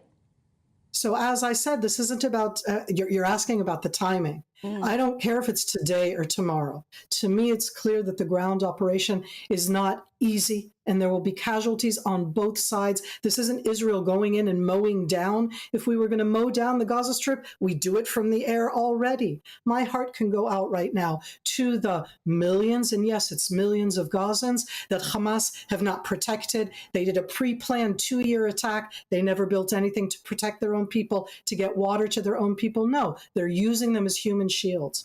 We will go in, and I don't know if it will be today or tomorrow, but that's the only way to get to that depth of evil. Miri Eisen, thank you very much indeed for joining us today. She's, of course, a retired IDF colonel and former Israeli government spokesperson. So thank you. OK, at 7:22, where are we going now? Well, back home, and things are looking pretty dodgy for all of us, actually, when it comes to the weather, because a red weather warning remains in place for parts of England and Scotland, and residents of hundreds of homes have been urged to evacuate as Storm Babette batters the country. Thousands of families have lost power and are facing flooding from unprecedented amounts of rain. And we heard that a 57-year-old woman has sadly died died after being swept into a river in Angus in Scotland. Well, I'm joined now by weather journalist Nathan Rao, who's going to try and make some sense of it for us, because this is, as we keep using that word, unprecedented. But you were telling me earlier something like 2 months' worth of rain falling in 24 hours? I would suspect that's what they're looking at up there. Now, the Met Office, as you mentioned, has issued a red warning for rain. Now, we talk about the Met Office issuing warnings quite a lot when there's weather going on. They do not issue red warnings lightly. So this is for severe weather, and this is across the east of Scotland for today until midday, where they could see up to possibly more than 10 inches of rain in parts. That's more than a month's worth in a very short amount of time. And this is the problem with this storm, because it's very slow moving. It's dumping a lot of rain in a short period of time because it's stalled over the country. And you were telling me earlier how powerful is just 10 centimetres of water. Yeah, well, 30 centimetres of water can actually move a car. So this is why the Scottish Environment Protection Agency is warning people, if you are in the warning areas, don't drive in it, don't walk in it, stay away from coastal areas, because you can, that sort of floodwater, fast-moving floodwater, the warning is a danger to life warning, and that's not said lightly. This sort of fast-flowing floodwater can knock you off your feet and can move cars. It can cause landslips. We saw that in Scotland about 10 days ago. It's the other side of Scotland, but this intense rainfall can cause a lot of hazards. So if you're in that area, wait for it to pass. So where's it come from and where's it going and when? Right, so the storm is it's quite a usual low-pressure cyclonic weather system that comes in from the west at this time of year. It's moving in from the west and it's going out to the northeast now. The bad weather is going to last through until 6 a.m. Saturday morning, and it will remain unsettled possibly until Sunday.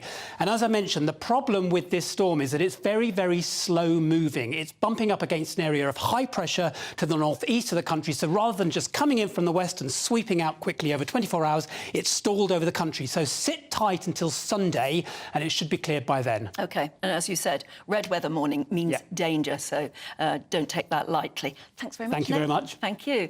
OK, at 25 minutes past 7, we're going to be asking, should celebrities stay out of politics? We're going to be debating just that after this.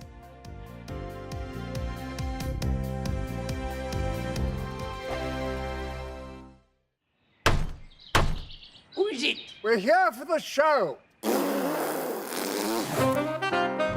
More energy this time! Welcome to the Dinosaur Hour. I was married to a therapist. And you survived? I thought we were getting Hugh Laurie. Second best. You interviewed Saddam Hussein. What's that like? I was terrified. I'm playing strip poker with these three. Oh! No, thank you. My CDs need to be put in alphabetical order. Are you going to be problematic again? The Dinosaur Hour. Sunday, the 29th of October at 9 on GB News. What you get for breakfast is something that, if we do our jobs right, you will wake up to news that you didn't know the night before. It's a conversation. It's not just me and Eamon. We want to get to know you, and we want you to get to know us. From 6, it's Breakfast with Eamon and Isabel. Monday to Thursdays on GB News. Britain's news channel. People in Britain, they love free speech, but they also love fair play. I don't care if I'm speaking somebody from a trade union, from the Labour Party, somebody from the SNP. And I think the viewers like to see that actually we can challenge one another, but in a positive way. We think we ask the questions that people want to ask, and often we ask the questions that we wanted to ask in Parliament but never got the chance to ask. So join us every Saturday, 10 a.m. till noon on GB News. Britain's news channel. Nightmare commute? Kick it up a gear with me, Patrick Christys, at Drive Time, 3 till 6 p.m, Monday to Friday on GB News Radio. You can listen online and on DAB+, on the smart speaker app, and on the GB News app. And if you've got an Alexa, all you have to say is, Alexa, play GB News. We're also on TuneIn and the Radio Player apps. From the school run to rush hour, get revved up with me, Patrick Christys, on GB News and GB News Radio. Tired of the usual focus-tested, pre-prepared Westminster runaround? Well, so am I. So you want higher taxes? Is your department to blame for this? Are you rethinking this policy? Every Sunday at 9:30, I'll be sitting down with those in power to get the truth about the issues affecting you. Let's be honest, we've known about the cost pressures of this project for years, not months. That's the Camilla Tominey Show, a politics show with personality. On GB News, the People's Channel, Britain's news channel. Now then, Lee Anderson here.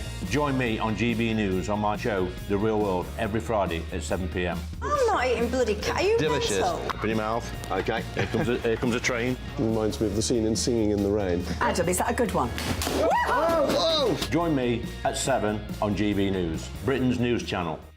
When the news happens, it happens here. And really important breaking news. Breaking news this morning. On TV, radio and online, the news starts here on Britain's Newsroom. All the biggest stories and the answers that you need from across the UK and beyond. Join Britain's Newsroom from 9:30 on GB News. The People's Channel, Britain's news channel. GB News, unlike other broadcasters, isn't obsessed with the London-Westminster bubble. We think there's a nation beyond the M25, and that's why we talk about the issues that matter across the land. Join me on State of the Nation, 8 to 9 o'clock, Monday to Thursday, on GB News. Daisy's listening, and you should too.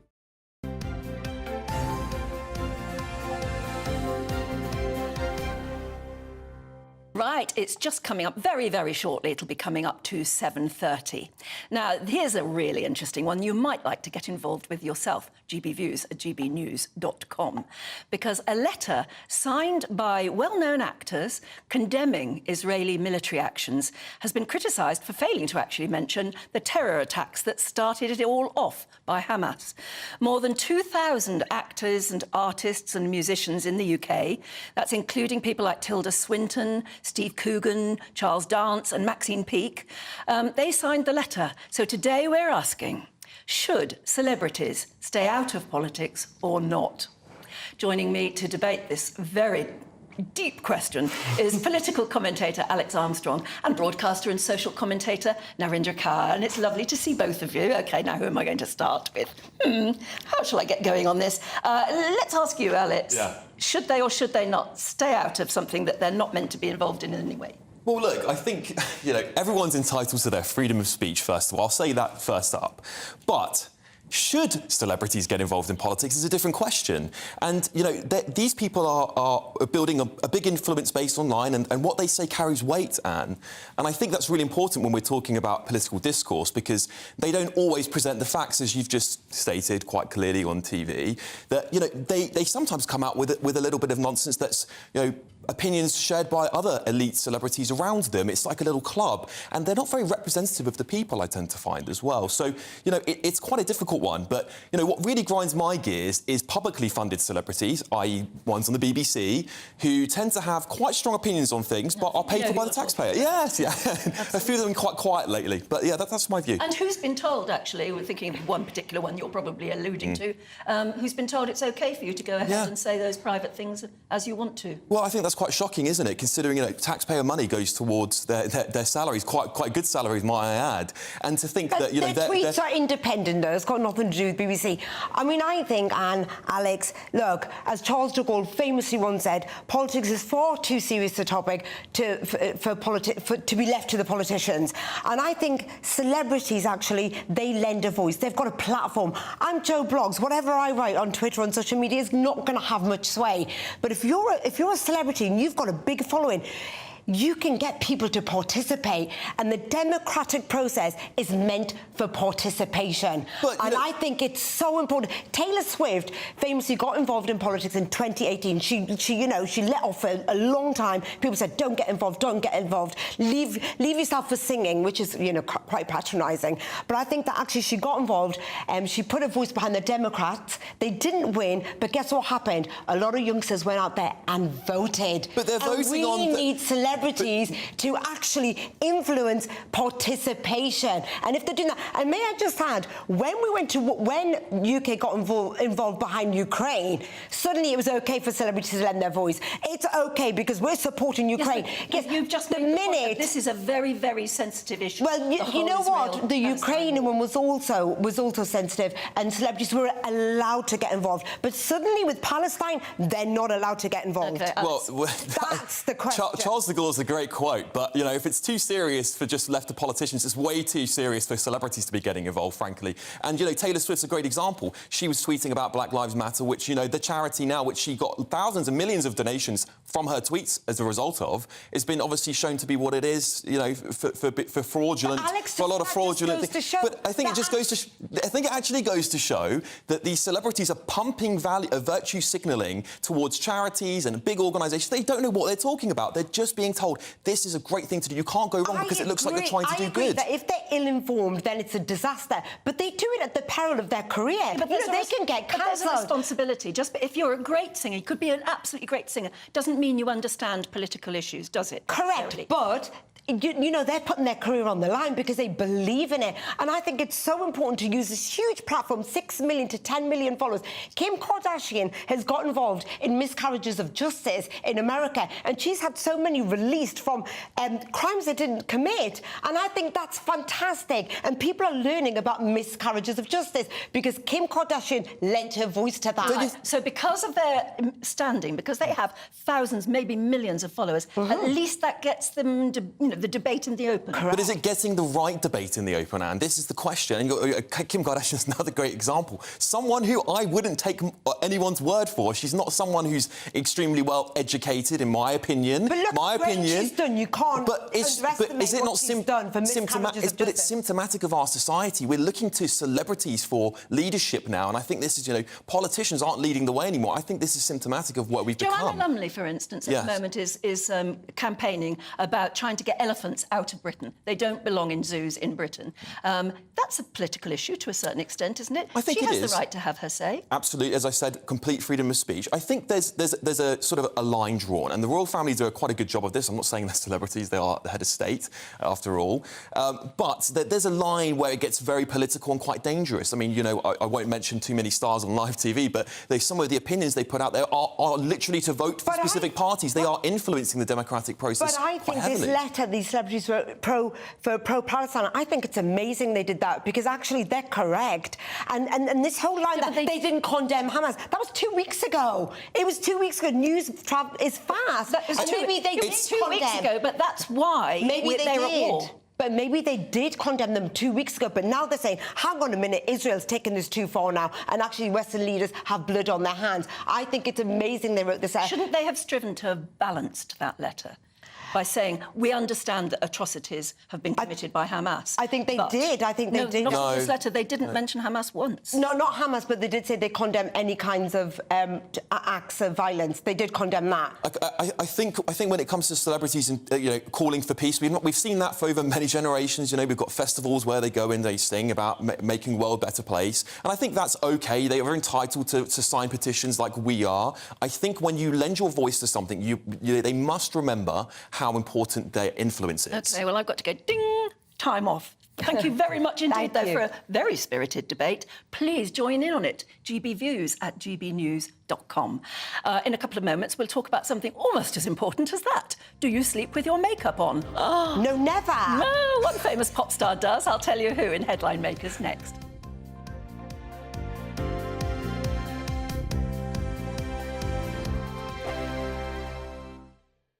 I think the most exciting bit for me is talking to ordinary people. People who I think are ignored often by the major news channels.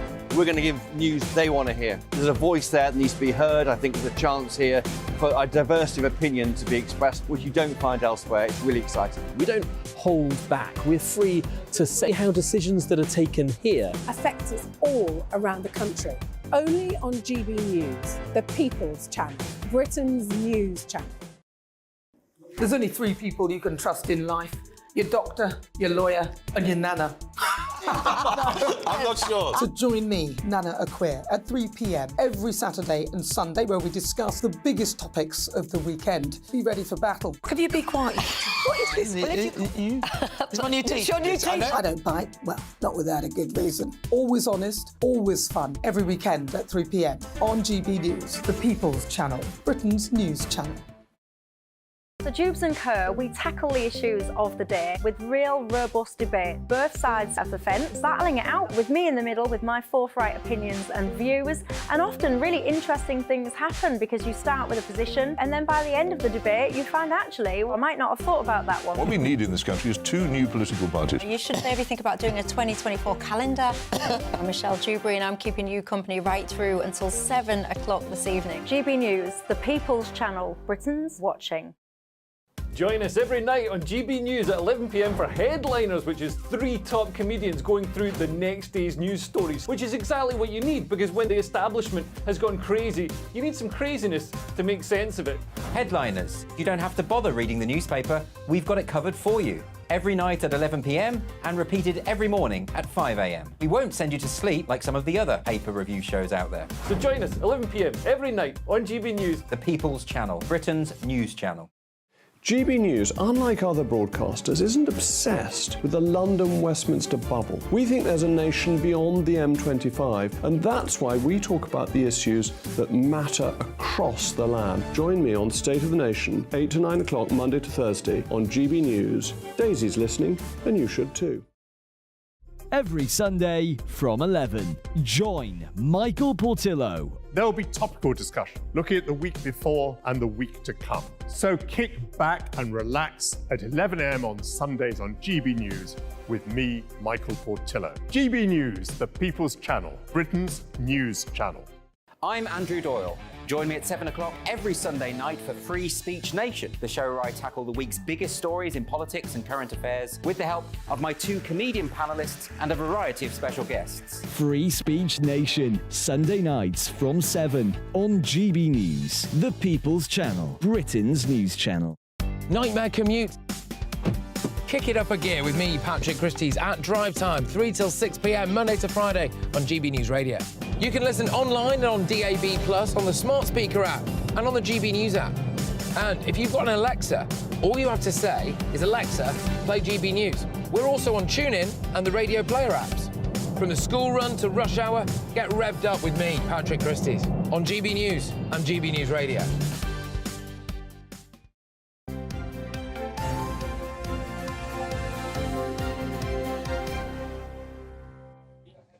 Hello again. Right, it's 20 minutes to 8 already. Should we go through some of the day's headlines in the newspapers? With me this morning, Deputy Editor of Spiked, Fraser Myers, and Showbiz reporter Stephanie Tetchy. And it's lovely to see you both again. Morning, Thank you so much.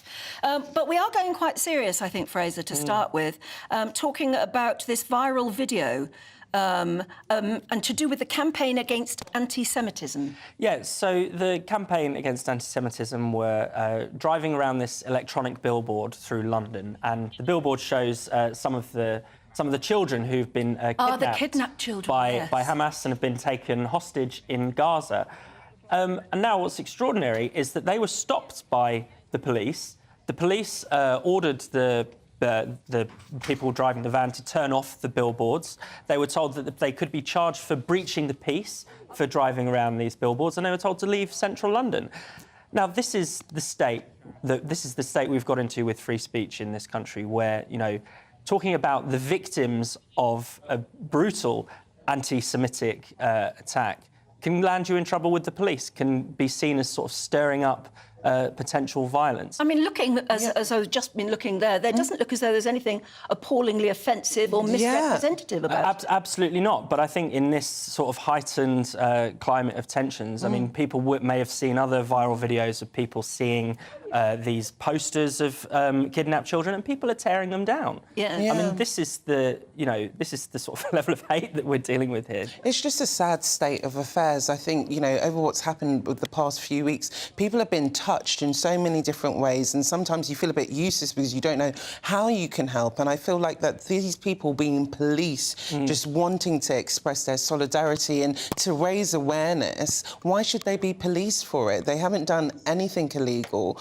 if anything, we're going to be seeing more of this over the next few weeks, whether it's pro-Palestine protests or pro-Israeli protests as well. I mean, if there had been anything on those posters there that had been offensive, or even slogans or something that was wrong, then I can understand it. You might at least understand the rationality of the police, even if you say, oh, well, actually, people should have a right to say offensive things in public as well, but you'd at least understand the rationality. The police have tried to retrospectively say it was about protecting you know, the people driving the vans, but that clearly isn't the case if you watch the video. They're accusing the, you know, the billboards, the people with the billboards of potentially stirring up trouble. So, yeah, we're in a deep problem with our police. This debate is spiralling out of control in the way that it's spilled out into the UK. And I think, you know, on the other side as well, it's absolutely wrong to crack down on pro-Palestine protests, pro-Palestine on Palestine flags and things like that. People have to be free to express themselves. I'm desperately upset at the way there has clearly been such hatred just waiting to be stirred up. Definitely, and it feels such a sensitive time. I've had to actually switch off from social media because it's like people want you to make a stand, and if you're opting for the other team, then you're going to beat me, Anne. And you know, because it's been a lot, it's been intense, because I don't think as well people talk about the psychological warfare that goes when there's such a war there. It's too much to consume for your brain when you feel like, I can't help, but I have to kind of process all this stuff which is going on. I've come across seasoned journalists, seasoned reporters who are used to news, and they're saying to me they're having to switch off the radio and the television sometimes because they cannot take it all in. It's just too much. It's actually too upsetting, and that is staggering. Yeah, and because it has, you know, it is much more politicised, I suppose, in the way that, say, you know, Russia, Ukraine, it's easier for people to pick a side, whereas here, people feel that if they speak out in one way or the other, they could lose friends, lose, you know, upset people, and that's, so it impacts us at home in a way that perhaps past or more recent wars haven't. Well, I tell you what, we're just going to move very quickly on to Daisy Cooper, who's Deputy Leader of the Lib Dems at the moment, because, of course, talking about the results from those two by-elections overnight, it'd be interesting to get her perspective. So, Daisy Cooper, I think you're there. Very good morning to you. Good morning, but maybe you guys in the Lib Dems didn't do as well as you often do manage to achieve at by-elections. What happened? Well, clearly we are disappointed that we didn't win the Mid-Bedfordshire by-election. As you know, we had 4 stunning by-election wins in other parts of the country. But what I can say is that we did almost double our share of the vote in Mid-Bedfordshire. We won the support of thousands and thousands of former lifelong Conservative voters. And I think we played an instrumental part in both defeating the Conservatives in Mid-Bedfordshire, but I also hope that we'll be instrumental in defeating the Conservatives at the next general election. Well, that's the point, isn't it, I suppose? What does it tell you about the greater picture of the way our politics is now moving? Well, in Mid-Bedfordshire, of course, it was an unusual seat in that it ended up being contested by all 3 major parties. But in terms of when we look ahead to the general election, the Liberal Democrats will be focusing our resources on those seats where we are in second place to the Conservatives, in those blue wall seats where we are the key challengers. And we hope very much that we can again win the support of lifelong Conservative voters to win dozens of those seats. Keir Starmer has said, I think, overnight, and various other Labour politicians, saying these 2 results have changed the scene completely. Do you think it really was that dramatic? I think what's really dramatic is the scale of the anti-Conservative vote. So when I was knocking on doors, and this has been backed up by polls by Survation, for example, we saw that there wasn't really a huge love or a huge enthusiasm for the Labour Party, but there is huge amounts of anger with the Conservatives. And that's why many people voted for Labour, but also thousands and thousands of lifelong Conservative voters also decided to vote for the Liberal Democrats. And that was particularly the case in rural villages. And if that rural vote does switch from Conservative to the Liberal Democrats across the country, then we can see that Liberal Democrats will make a number of gains at the next general election. That's what I was going to say next, how will that change the way you fight? Maybe any more by-elections, but certainly a general election. And when do you think it will be? Do you think that these results will change the Prime Minister's mind about when he might call a general election? Well, I can't read the Prime Minister's mind, and it is obviously just in his gift to decide when the general election will be. Some people are saying it could be in May next year. Some people are saying it could be in October. The latest it could be would be January 25. So, who knows? But I think from the point of view of the British public, I think a general election can't come soon enough. So whenever it does come, the Liberal Democrats will be ready and will be ready to win as many seats with the Conservatives as possible. Have you spoken to your leader overnight? No, there's been a lot of WhatsApp chat between Liberal Democrat MPs, but I haven't had a chance to speak to Ed directly. But I know that, like me, he will be unbelievably proud of our candidates. He'll be unbelievably proud of the campaigns that we ran on positive single-issue campaigns based on the NHS and our plans to tackle the cost of living crisis. But of course, like me, he'll be disappointed, but proud that we doubled our share of the vote and looking forward to the general election coming as soon as possible. OK, we'll leave it there. Thank you so much for joining us. Thank you. That's Daisy Cooper there, Lib Dem Deputy Leader. But we've still got our headline makers with us, Fraser Myers, Deputy Editor of Spiked, and Stephanie Tecci, who's our showbiz expert. What did you... I always think it's funny the day after an election, because everybody is trying to paint it in a completely different way. Of course, yeah. I mean, you had Greg Hands on earlier putting on a very brave face. Oh, really? I have to say. He had the short stick. I think I agree with Daisy Cooper's assessment, actually. This is not that people are suddenly flocking to Labour, it's that they have just had enough of the Tory government. And you can see that over the past couple of by-elections where basically whichever party was in second place or whichever party was best placed to beat the Conservatives, that's where people have really flocked to. So, in some cases that's Lib Dems in these two by-elections last night, that was Labour.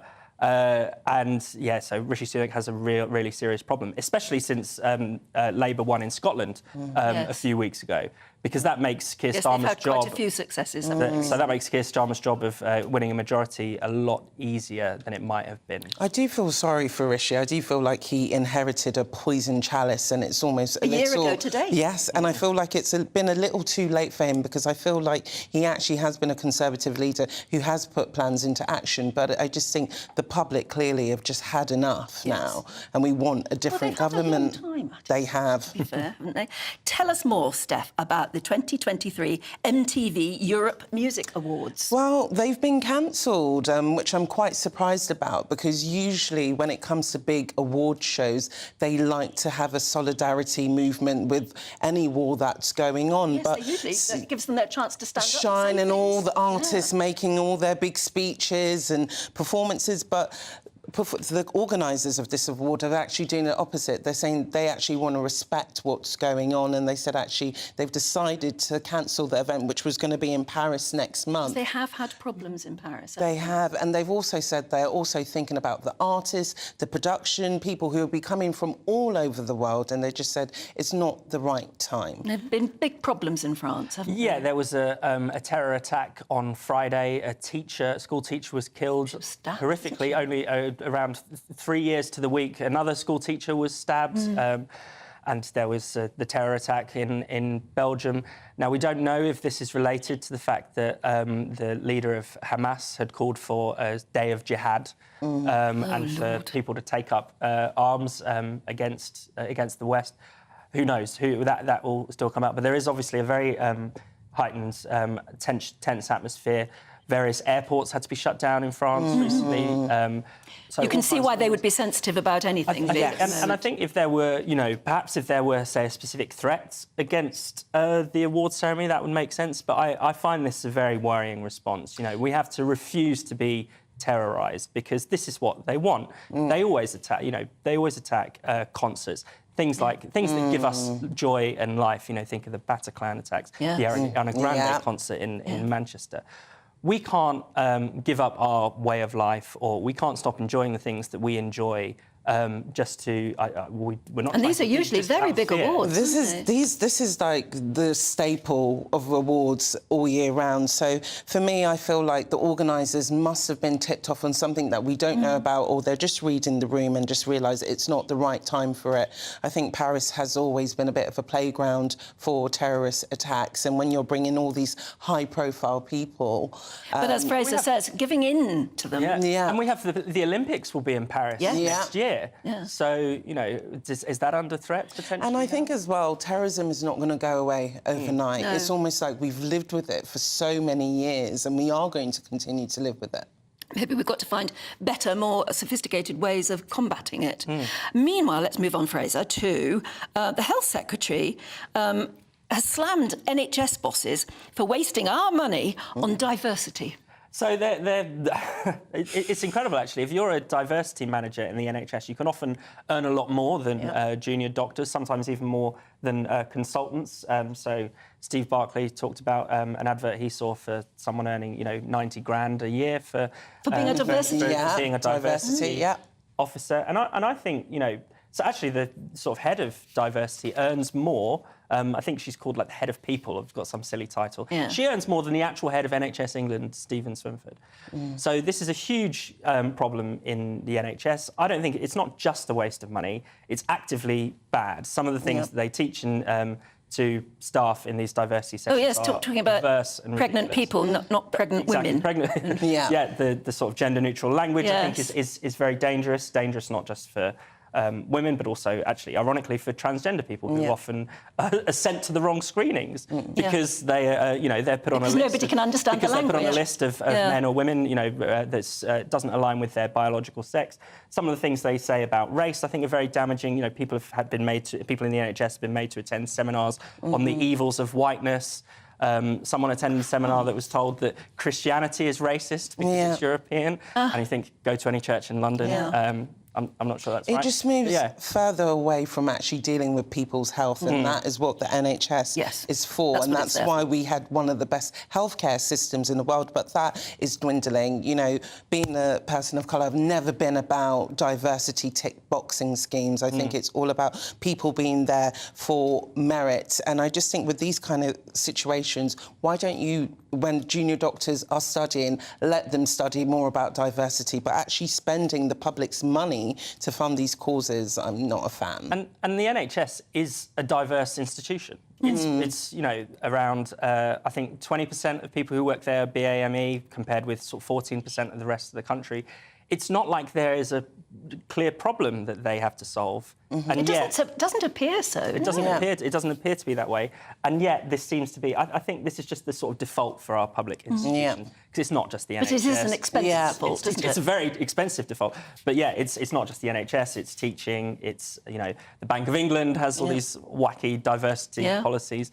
It's just everywhere in the bureaucracy. Now, before we run out of time, because we will any minute now. In 50 seconds. Stephanie, tell us about Dolly Parton. Dolly Parton has come out and said that she sleeps with her makeup on. She says she's scared to be seen in the all natural by her husband, photographers, and she's scared there could be an earthquake and she can come out looking natural. So she had to run for it in the middle of the night. She wants the full works. Glamorous. I interviewed Dolly not too long ago, and she does look fabulous at 77, but wipe that make off, Dolly. It's not good to sleep with makeup on. It isn't really, but she's done very well. She looks amazing.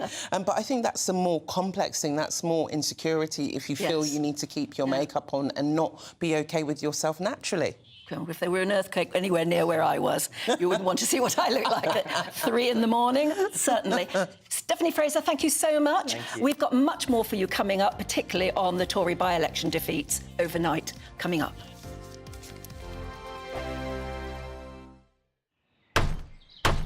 Who is it? We're here for the show. More energy this time! Welcome to the Dinosaur Hour. I was married to a therapist. And you survived? I thought we were getting Hugh Laurie. Second best. You interviewed Saddam Hussein. What's that like? I was terrified. I'm playing strip poker with these three. Oh! No, thank you. My CDs need to be put in alphabetical order. Are you going to be problematic again? The Dinosaur Hour. Sunday, the 29th of October at 9 on GB News. What you get for breakfast is something that, if we do our jobs right, you will wake up to news that you didn't know the night before. It's a conversation. It's not just me and Eamon. We want to get to know you, and we want you to get to know us.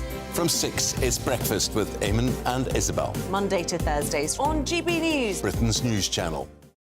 People in Britain, they love free speech, but they also love fair play. I don't care if I'm speaking somebody from a trade union, from the Labour Party, somebody from the SNP. And I think the viewers like to see that actually we can challenge one another, but in a positive way. We think we ask the questions that people want to ask, and often we ask the questions that we wanted to ask in Parliament but never got the chance to ask. So join us every Saturday, 10 a.m. till noon on GB News, Britain's news channel. Nightmare commute? Kick it up a gear with me, Patrick Christys, at Drive Time, 3 till 6 p.m, Monday to Friday on GB News Radio. You can listen online and on DAB+, on the smart speaker app and on the GB News app. And if you've got an Alexa, all you have to say is, Alexa, play GB News. We're also on TuneIn and the Radio Player apps. From the school run to rush hour, get revved up with me, Patrick Christys, on GB News and GB News Radio.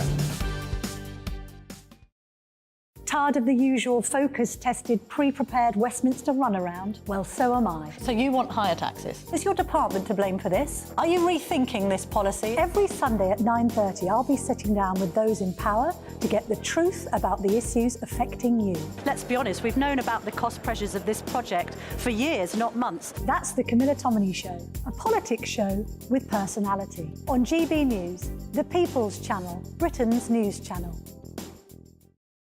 Now then, Lee Anderson here. Join me on GB News on my show, The Real World, every Friday at 7 p.m. I'm not eating bloody cat. Are you Delicious. mental? Open your mouth. OK, here comes a train. Reminds me of the scene in Singing in the Rain. Adam, is that a good one? Whoa! Join me at 7 on GB News, Britain's news channel. When the news happens, it happens here. And really important breaking news. Breaking news this morning. On TV, radio and online, the news starts here on Britain's Newsroom. All the biggest stories and the answers that you need from across the UK and beyond. Join Britain's Newsroom from 9:30 on GB News. The People's Channel, Britain's news channel. GB News, unlike other broadcasters, isn't obsessed with the London-Westminster bubble. We think there's a nation beyond the M25, and that's why we talk about the issues that matter across the land. Join me on State of the Nation, 8 to 9 o'clock, Monday to Thursday, on GB News. Daisy's listening, and you should too.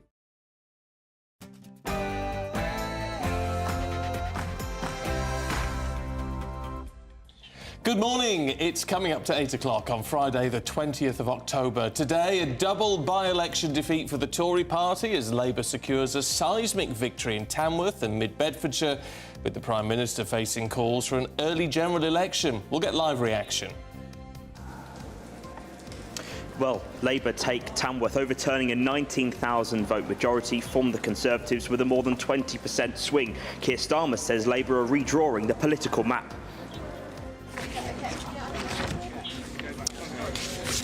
And there was talk at the start of this week of a double victory. It hasn't happened at all for Tories. They're in trouble here in Mid-Beds. We cannot let the terrorists win. US President Joe Biden pledges an unprecedented $100 billion in aid to help with the war effort in both Israel and Ukraine. I know these conflicts can seem far away. And it's natural to ask, why does this matter to America? So let me share with you why making sure Israel and Ukraine succeed is vital for America's national security. Well, that comes as the Prime Minister continues his whistle-stop tour of the Middle East in a bid to attempt to prevent the Israel-Hamas war spiralling into a wider conflict. Overnight, Rishi Sunak met with the Saudi Crown Prince in Riyadh, and Charlie Peters has the latest.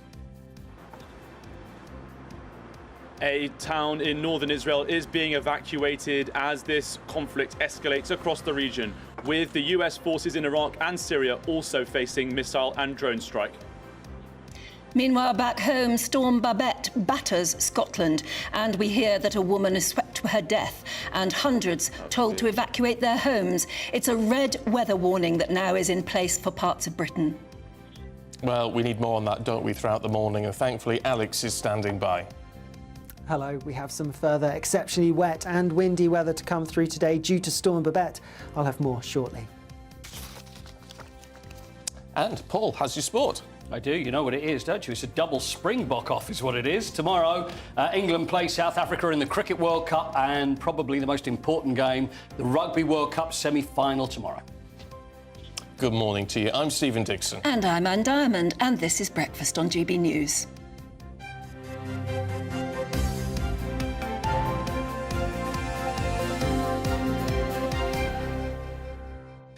Good morning. Where have you been? Apologies if you've been tuned in from 6 o'clock. No, as you know, I'm a type 1 diabetic and I had a really bad hypo in the night. And if you are, you'll know that once you recover from that, it floors you. And as a result, I slept through my alarm. So you were a hero coming in at all? No, just getting on with it. I woke up at 20 to 6 rather than 3 o'clock. Ah. And I live in a different city, Yeah. so it obviously takes a while to get down. How are you feeling now? You're right. Fine, fine. It's all good. It's all good. But I was listening to you in the car thinking, oh, she doesn't need me there. She's doing all right. Oh, don't say that. I mean, it's not your first rodeo. I've missed you. Well, true. But, I've missed you. I was really worried because the rain has been so terrible bad that I just thought, oh, gosh, if maybe you're having trouble on the road coming in. No. Because it was a terrible journey for me coming in this morning. It is dreadful. Thankfully, it calmed down a little bit by the time I was on the road this morning. But it is awful out there, isn't it? Really and I've got bad. a leaky window to go home and repair this I heard. afternoon. Yeah.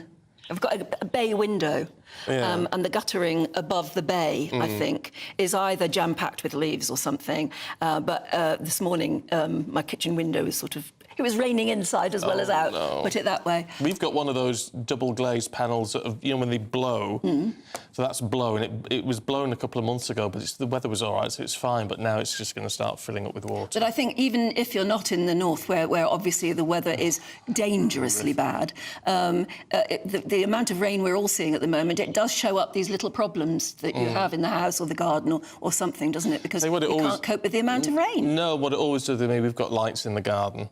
Oh, it sounds very... It's like Blackpool illuminations, but, I am a northerner. But when there's really heavy rain, it just blows them. Oh, does it? Gets water, they're all sealed and everything, but they still blow. Oh. Look at me. So it could be an expensive Christmas for you. Might have to buy a whole new set of lights. Do with it. Well, no, it's just a case of... Actually, I've got the electrician coming around this afternoon. You can send him to me as well. I've got a few things, a few little jobs he needs to work on. Anyway, do let us know how the weather is affecting you, actually, wherever you are, throughout. Obviously, you know how to get in touch with us as ever. gbviews@gbnews.com. Let's kick off then with politics, should we? Labour has dealt a double by-election blow to Rishi Sunak, overturning huge Conservative majorities in Tamworth and Mid-Bedfordshire. And, of course, Sir Keir Starmer has claimed that Labour is now redrawing the political map by taking seats which had been comfortably Conservative ahead of the general election sometime next year. Well, in Mid-Bedfordshire, Alistair Strathern took the seat with a majority of 1,192 over his Tory rival, Festus Akinbusoye. Following his win, he told GB News he was ready to get to work. I'm just so humbled and grateful because this has been such a big campaign for me. I grew up around here, this area means so much to me, and to see people across these towns and villages placing their faith in me today has just been so exhilarating, and I'm going to be working incredibly hard for them tomorrow to show them they made the right choice. Meanwhile, in Tamworth, Labour's Sarah Edwards defeated Tory Andrew Cooper by a majority of 1,316.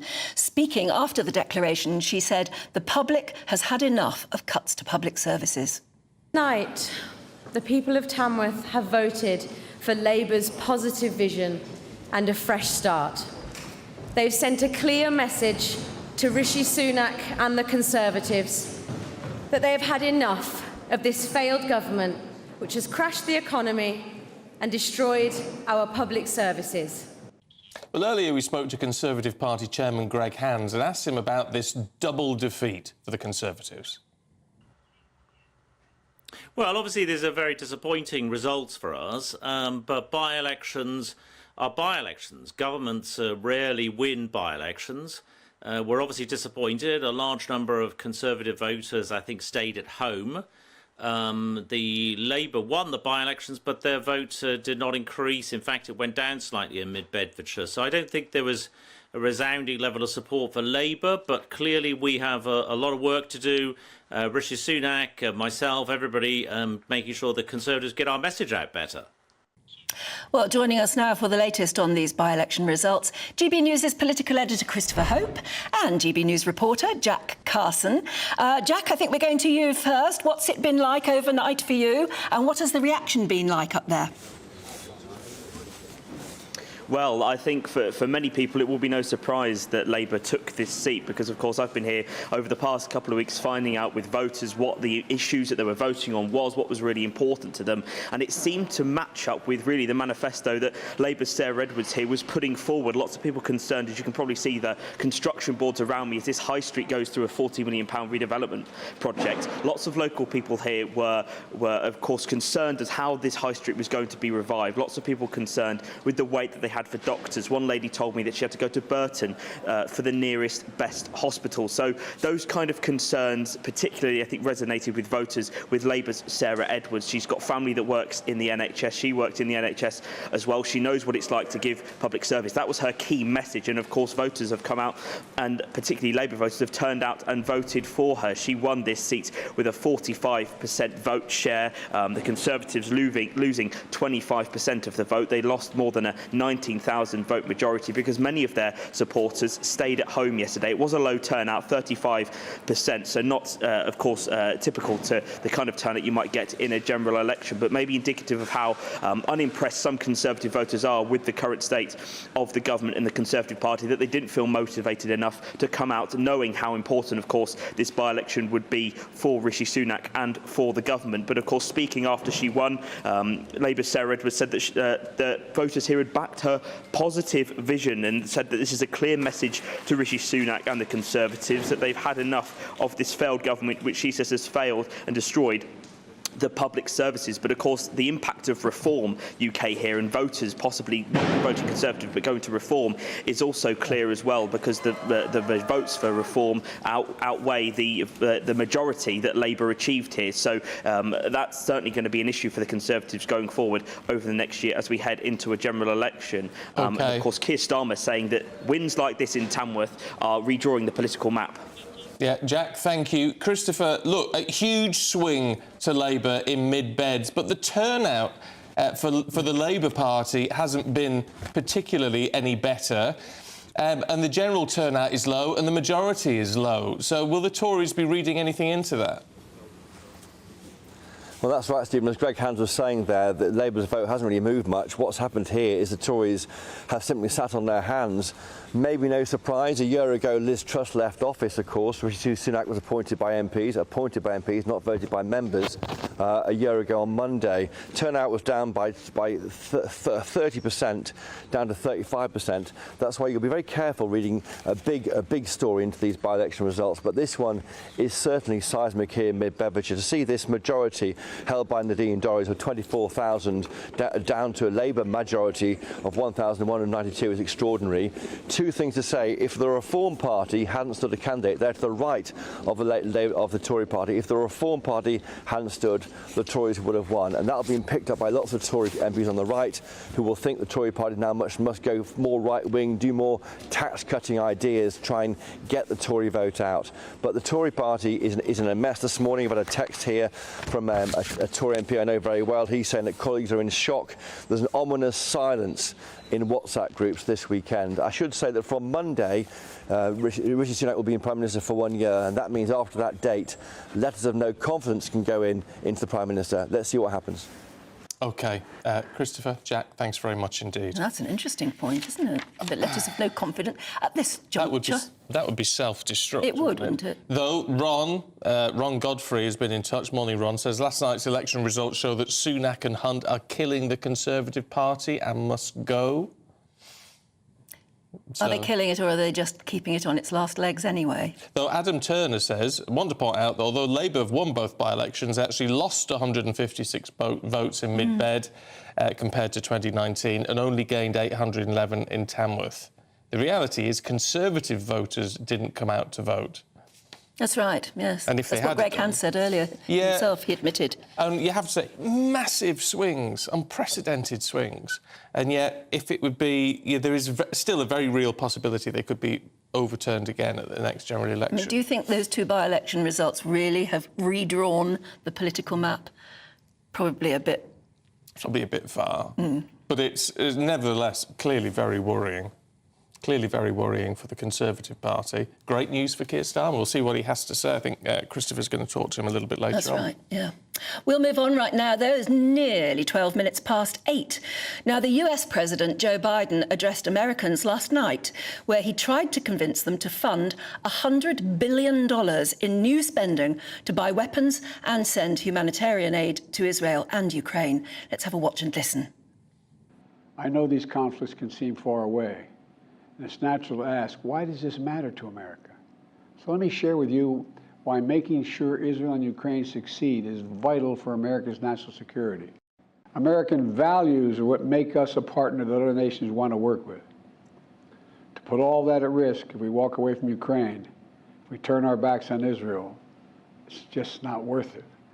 That's why tomorrow I'm going to send to Congress an urgent budget request to fund America's national security needs, to support our critical partners, including Israel and Ukraine, is a smart investment that's going to pay dividends for American security for generations. Well, Gaza continues to suffer more destruction as now a Greek Orthodox church has been hit in a strike, killing more civilians. The Greek Orthodox Patriarchate, I think that's the way you say it. Okay, of Jerusalem said targeting the church constitutes a war crime. And Israel continues to heavily bomb Gaza, and hundreds of thousands of people have now fled their homes. These are the latest pictures we're bringing you now from Gaza that show the devastation and misery for many thousands of people. Well, the enclave also remains under siege, with Israel blocking supplies of water, electricity and fuel across the border. But a deal reached with Israel this week means that there is hope now that aid that's waiting in Egypt can now cross the border into Gaza in the coming hours. Now, Israel is insisting that it's only striking Hamas targets in Gaza, which continues to hold, we think, around 200 hostages, and amongst those, 2 Britons. Today, the diplomatic mission to stop the conflict spilling over between Israel and other Arab countries continues as the Prime Minister tours the Middle East. Yesterday, Mr Sunak told Israel's Prime Minister, Benjamin Netanyahu, the UK was proud to support Israel. Well, in a moment, we're going to have the latest live from our reporter in Israel. But first, Dan Warren reports on Rishi Sunak's mission in a war zone. Very good to see you again. I'm sorry about the circumstances.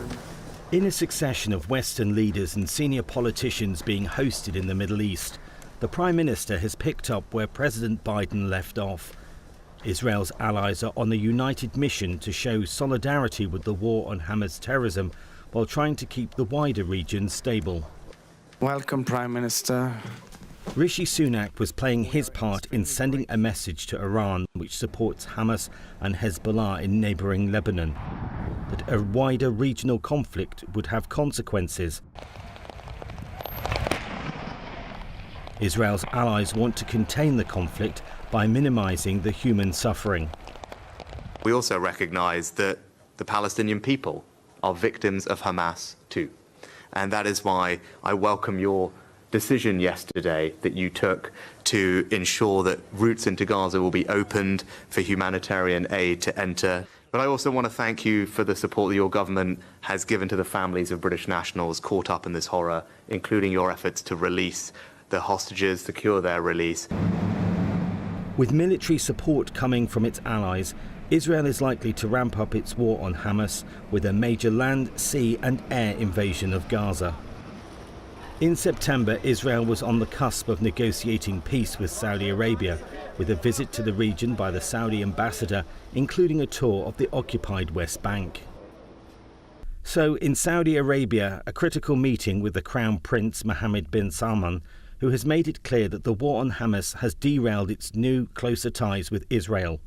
Not so, perhaps, according to Downing Street, which says the Prime Minister encouraged the Crown Prince to use Saudi's leadership in the region to support stability, both now and in the long term. Some experts believe that the aim of the Hamas attack on October is to end closer ties between Saudi Arabia and Israel. If Hamas succeeds, the West will have lost a crucial player in bringing about peace in increasingly dangerous times. Dan Warren, GB News. Well, let's head to Tel Aviv and our reporter, Charlie Peters. Morning to you, Charlie. What's happening at the moment? Well, this morning there has been an evacuation order in northern Israel from the IDF for some 20,000 people in the town of Kiryat Shmona. This comes as northern Israel's evacuation order extended beyond the 2-kilometer line and people were forced to flee there. A very ominous sign as the fighting ramps up between the IDF in the north and Lebanese Hezbollah and Hamas in southern Lebanon. It's a sure sign, I think, an indicator and a warning of what the IDF believe is likely to occur in southern Lebanon in the coming days. And it comes at a time of increased activity by Iranian proxy forces throughout the region. In the last 48 hours, we've had some 7 attacks on US bases in Iraq and Syria by almost certainly Iranian-aligned groups. We know that the Islamic Revolutionary Guard Corps, Iran's asymmetric special forces unit that operates throughout the world, but in particular in Iraq and Syria and Lebanon, has been supporting groups there, almost certainly supporting those attacks on American forces. There have been reports of American casualties in those bases, one last night in Al-Tanf, which is in eastern Syria, striking that location there, and also further strikes on American powers in Iraq. And also late last night, we had reports from the Pentagon that a US naval destroyer in the Red Sea had intercepted missiles fired by the Houthi militia in Yemen. That is also a significant escalation. On October the 10th, the leader of the Houthis said that they were prepared to join in with what they described as the Islamic resistance towards Israel's war on Gaza. And we are now starting to see a heightened level of activity by those groups supported by Iran throughout the region, and that very precarious situation where Americans are being targeted. Last night, US President Joe Biden gave his speech towards Congress asking for some $100 billion of aid to go towards Ukraine and Israel. But what is also particularly interesting is what he didn't talk about. He did not discuss those attacks on US forces and the activity by a naval destroyer in the Red Sea. So a very precarious and escalating situation beyond just Israel here. It's interesting as well, we were hearing earlier, Charlie, that, they haven't even got a speaker in the House in America. And until they get a speaker, they can't even do anything about the pledge that President Biden has already made about the $100 billion. So at the moment, you could say it's a bit of an empty promise. What's been the political reaction where you are? Well, obviously all comments from Washington are welcome at the moment, but they're kind of baked in. They anticipate support from the Biden administration and more broadly the American people. At the moment, though, Rishi Sunak heading to Egypt to meet with Abdel Fattah el-Sisi, the president of Egypt, and he's probably drawn the short straw here, Rishi Sunak, in terms of when to visit Cairo, because last night we heard from el-Sisi calling for mass protests against the situation in Gaza. For the last 10 years, el-Sisi has been doing all he can to brutally crack down on protests in Egypt. There have been extrajudicial attacks on people, arbitrary detentions, but now he wants his people to flood to the streets, reflecting the level of anger in the Arab world, particularly after that explosion on Tuesday night in Gaza City. Rishi Sunak has to go there, quell that anger, try and put forward the perspective, I imagine, raised by the Israelis in their version of events on Tuesday night, and also trying to secure access of humanitarian aid into the Gaza Strip. It's an incredibly difficult task for the Prime Minister, and it comes as there is more wider tension in the region, more protests in Beirut, more protests in Baghdad, and last night in the West Bank, Hamas claimed that 13 people were killed and an Israeli officer in clashes between the IDF and protesters there, as anger continues to bubble throughout the region. It's left Arab leaders with very little room to maneuver because of the level of rage and violence expressed by their people since that incident, as we anticipate that likely ground invasion onto the Gaza Strip. OK, Charlie, thanks very much indeed. I'll tell you what really worries me about all of it. Well, the spread of it, and the fact if you've got Hezbollah fighting on one, you've got Hamas, Hezbollah, you've got the Houthi lot from Yemen, a lot of that all backed by Iran. You've got Syria backing a lot of that, which is itself backed by Russia. They all just want the destruction of Israel, which obviously America predominantly wouldn't let happen. And that we were talking about the possibility of World War III with Russia and Ukraine. And now you look at this, where you think it could certainly escalate into a much, much, much bigger conflict. That's why I thought it was interesting and important that President Biden made that point to his people, because we know there's always been criticism from the American people saying, why do we get involved in other wars that are so far away from us? But he said, I know these wars seem far away, but they are very important. And thus you can see how a war becomes a world war if you're not careful. It is very frightening at the moment. I wonder where we go. I was sent a picture, but I'm going to hold it up for you. This is actually, my mother sent me this.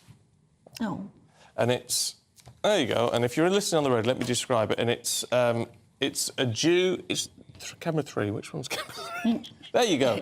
There you go. And it is an Israeli and an Arab. That's the sort of as close as we can put it. Very from obviously the picture. so, actually, come from their headdresses. Yeah, two old fellas sat down in the street on little plastic chairs, just having a conversation. Yeah. And the sort of caption was, "Why isn't the world like this?" Yeah.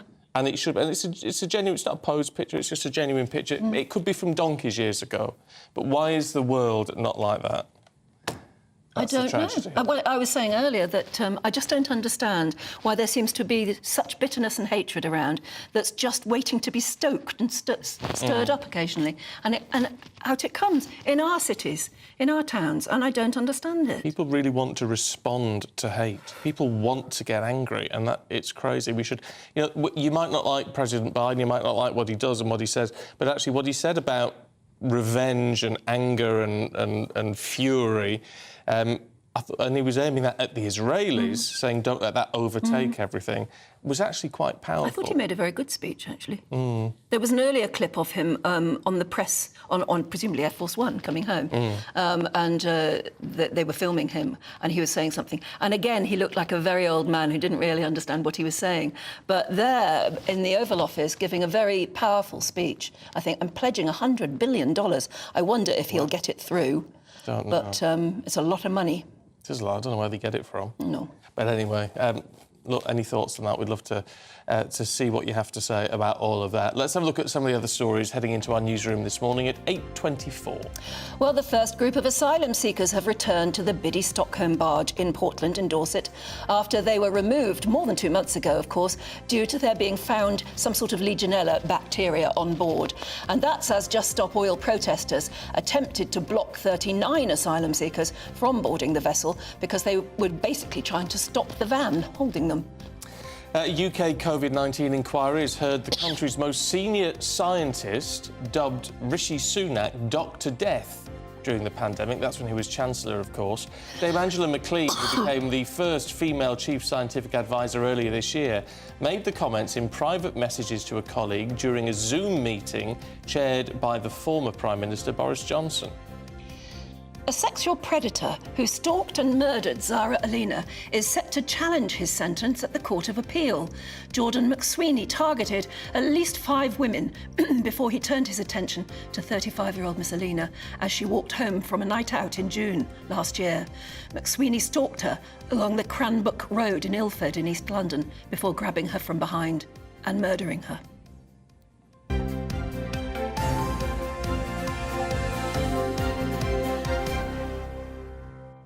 I'm sorry, your voice is going. It is. It's because you've done twice as much talking as normal. That's true, I have.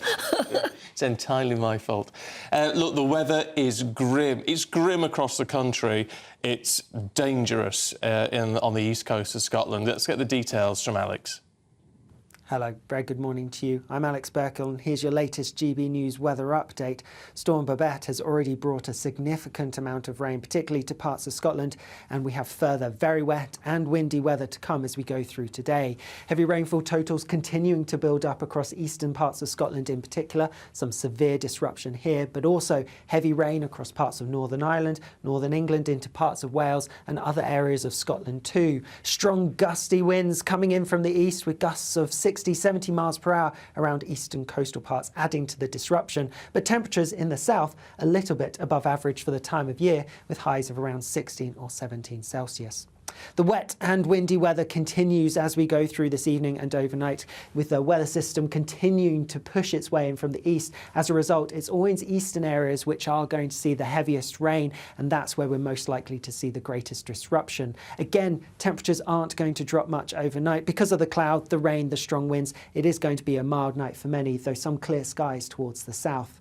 As we look towards Saturday and we continue to see some further wet weather pushing its way in from the east, affecting parts of Scotland and northeast England. Not as heavy as I'm expecting through today, but because it's coming so close to the heavy rain we've seen recently, it could cause some further issues. Elsewhere across England, Wales and Northern Ireland, a drier picture, but a scattering of showers and temperatures a little bit above average for the time of year. It's rough. Rough for some of you. Terrible. How many homes are they evacuating in north of Dundee? 400. And that lady's died, hasn't she? Yeah. So please be careful. Red weather warnings mean danger. Now, we're going to have a look at the sport for you. As England prepare to take on South Africa... What's funny about that? Well, I just sort of think I can't hold out a lot of hope.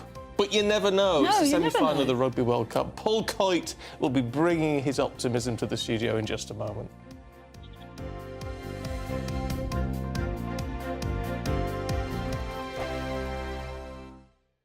I think the most exciting bit for me is talking to ordinary people. People who I think are ignored often by the major news channels. We're going to give news they want to hear. There's a voice there that needs to be heard. I think there's a chance here for a diversity of opinion to be expressed, which you don't find elsewhere. It's really exciting. We don't hold back. We're free to say how decisions that are taken here affect us all around the country. Only on GB News, the People's Channel, Britain's news channel. There's only 3 people you can trust in life: your doctor, your lawyer, and your nana. I'm not sure. So join me, Nana Acquia, at 3 p.m. every Saturday and Sunday, where we discuss the biggest topics of the weekend. Be ready for battle. Could you be quiet? What is this? It's my new teeth. It's your new teeth. I don't bite. Well, not without a good reason. Always honest, always fun. Every weekend at 3 p.m. on GB News, the People's Channel, Britain's news channel. The Jubes and Kerr, we tackle the issues of the day with real, robust debate, both sides of the fence, battling it out with me in the middle with my forthright opinions and views. And often really interesting things happen because you start with a position and then by the end of the debate you find actually, I might not have thought about that one. What we need in this country is 2 new political parties. You should maybe think about doing a 2024 calendar.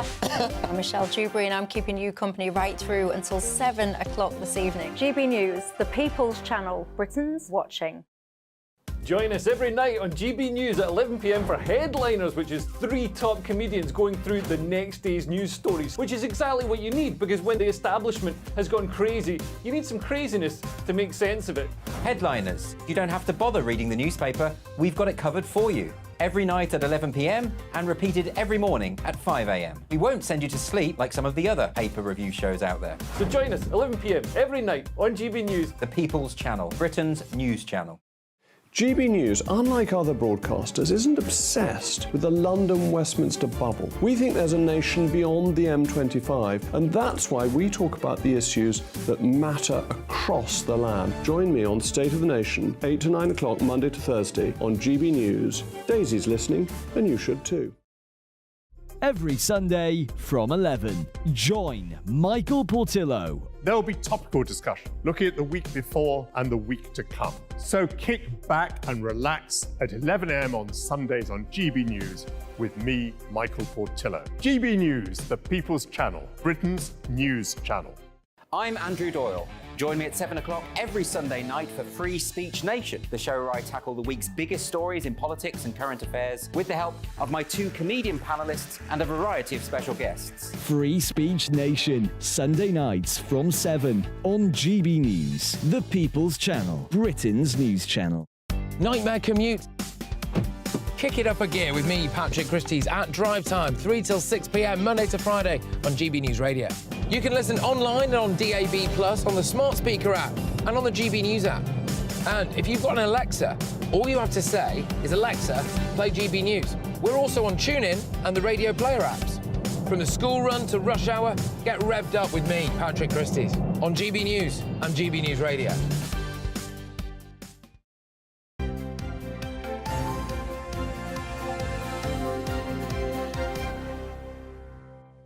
Good morning. It's 8:31. This is Breakfast with Stephen and Anne. Right, time to go through all the latest sports, and Paul Coit was here just a couple of hours ago, bringing me right up to date with everything that's happening in the rugby world. So we're all there then? Yeah. We'll just have to fill Stephen in. Yeah, absolutely. Oh, yeah. The two of us listening on I'll the leave radio. it with you and I'll just nod. Yeah, absolutely. Listen, it's tonight. Well, there's two semi-finals in the Rugby World Cup. First one is tonight, which is New Zealand versus Argentina. It's a Springbok face-bok. Oh, no, that's the other thing. The Springbok face-off, the Springbok off. Springbok off. The Springbok off. Yeah. But tonight, New Zealand versus Argentina. So Argentina, a bit of a surprise package. We, England, managed to beat Argentina in the pool stage, and Argentina did beat New Zealand in Christchurch, of all places, as well, just last year. Because 2022, they didn't have a very good run. And this is the All Blacks. Of course, that's the greatest rugby side of all time. Everybody knows that. Did you know, there's a little aside here, with the All Black shirt, it's treated with such incredible respect, because if you disrespect the actual shirt, you're disrespecting the All Blacks, you're disrespecting the country as well. And it was Sean Fitzpatrick I heard say this, is that once, I think it was in the dressing room, someone put the shirt on the floor, and silence in the room. You cannot do... No. It's not. It's the shirt. It's not the Quran. I kind of feel the same way. It's the shirt. But no, that's the way they respect the All Blacks. That's the way, because, of course, they do the haka beforehand. But if the shirt hits the floor, it's like, how disrespect. Treat the shirt with disrespect. So it should be a New Zealand win tonight. It should be a New Zealand win tonight. And it should be a South African win tomorrow, let's be honest. Let's be honest about this. Say it. I heard you saying that I'm going to come in and be very confident about the whole situation, but, I always get hyped up before big games, especially if it's unlikely, and then you think, you know what, there's a chance. So, of course... I'm like that when I play the lottery. It's exactly. Well, do you remember the first ever lottery? You think, it's going to be me. No, it wasn't me. But, for example... My son won £200 in that first ever lottery. And he thought that's how it was going to be. We all thought, wow, this is good. We'll do it again next week. Yeah. Any other wins since then? Nothing not since one. then. 30 years, nothing since then. Owen Farrell, the England captain, he's been talking about the rivalry, and also I mentioned with you, Anne, is they're talking about getting their own back on South Africa from the final, and whether that's going to give them that extra push. It's nonsense. The big push is the fact you're playing in the World Cup semi-final. Owen Farrell mentioned this. I think we can hear from the England captain, Owen Farrell. This way, to say. As you said, in 4 years, a lot happens in rugby.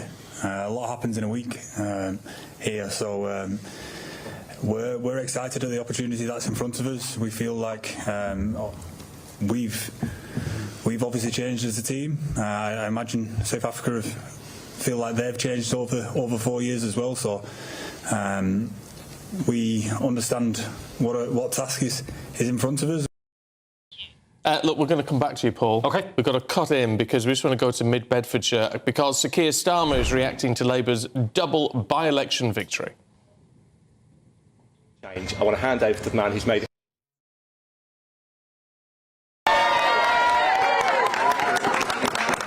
What a fantastic candidate. What a fantastic Parliament. He has not only won here, he's made history here in the last 24 hours. What an incredible achievement already. And thank you to all of you for doing all that hard work, for being such a brilliant team. This was such a hard fight. It was such a big majority. It was a three-way fight. Every single conversation, every vote that you persuaded to come across to us was work that you've done on behalf of this constituency for a better future. So thank you to all of you for having that positive case that we took out there. This is an incredible night in politics, an incredible morning, an incredible result here for so many reasons. It is clear that the voters here have turned their back on a failed Tory government. They've had enough of the decline of the last 13 years, and they are crying out for change.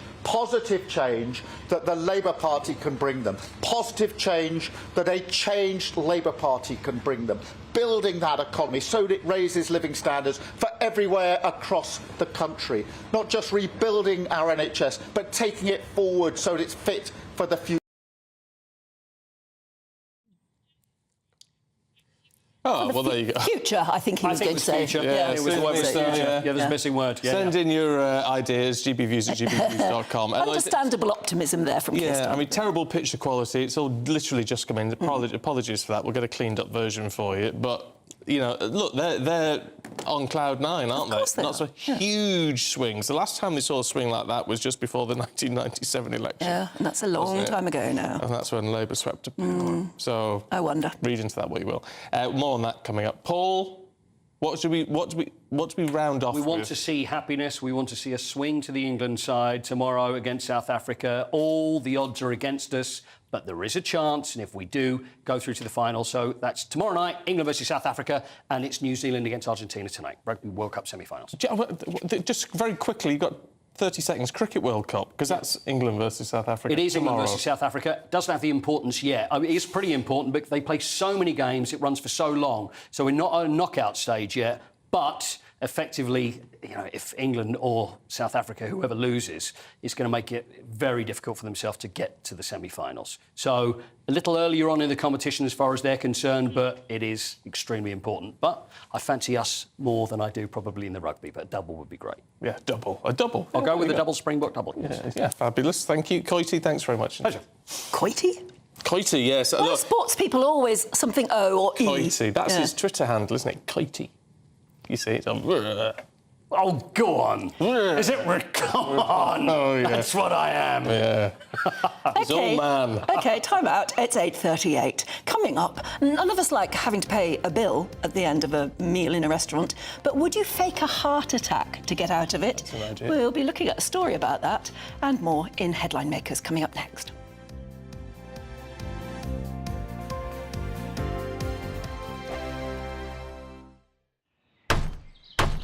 Who is it? We're here for the show. More energy this time! Welcome to the Dinosaur Hour. I was married to a therapist. And you survived? I thought we were getting Hugh Laurie. Second best. You interviewed Saddam Hussein. What's that like? I was terrified. I'm playing strip poker with these three. Oh! No, thank you. My CDs need to be put in alphabetical order. Are you going to be problematic again?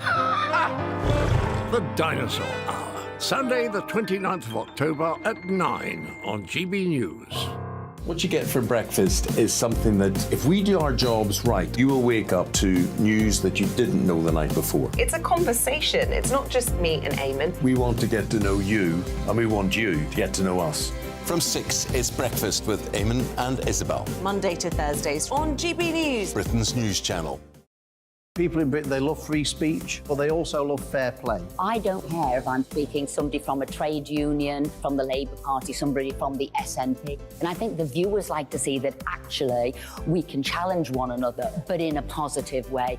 We think we ask the questions that people want to ask, and often we ask the questions that we wanted to ask in Parliament but never got the chance to ask. So join us every Saturday, 10 a.m. till noon on GB News, Britain's news channel. Nightmare commute. Kick it up a gear with me, Patrick Christys, at Drive Time, 3 till 6 p.m, Monday to Friday on GB News Radio. You can listen online and on DAB+, on the smart speaker app and on the GB News app. And if you've got an Alexa, all you have to say is, Alexa, play GB News. We're also on TuneIn and the Radio Player apps. From the school run to rush hour, get revved up with me, Patrick Christys, on GB News and GB News Radio. Tired of the usual focus-tested, pre-prepared Westminster runaround? Well, so am I. So you want higher taxes? Is your department to blame for this? Are you rethinking this policy? Every Sunday at 9:30, I'll be sitting down with those in power to get the truth about the issues affecting you. Let's be honest, we've known about the cost pressures of this project for years, not months. That's the Camilla Tominey Show, a politics show with personality. On GB News, the People's Channel, Britain's news channel. Now then, Lee Anderson here. Join me on GB News on my show, The Real World, every Friday at 7 p.m. I'm not eating bloody cat. Are you Delicious. mental? Put your mouth. OK, here comes a train. Reminds me of the scene in Singing in the Rain. Adam, is that a good one? Whoa! Join me at 7 on GB News, Britain's news channel. When the news happens, it happens here. And really important breaking news. Breaking news this morning. On TV, radio and online, the news starts here on Britain's Newsroom. All the biggest stories and the answers that you need from across the UK and beyond. Join Britain's Newsroom from 9:30 on GB News. The People's Channel, Britain's news channel.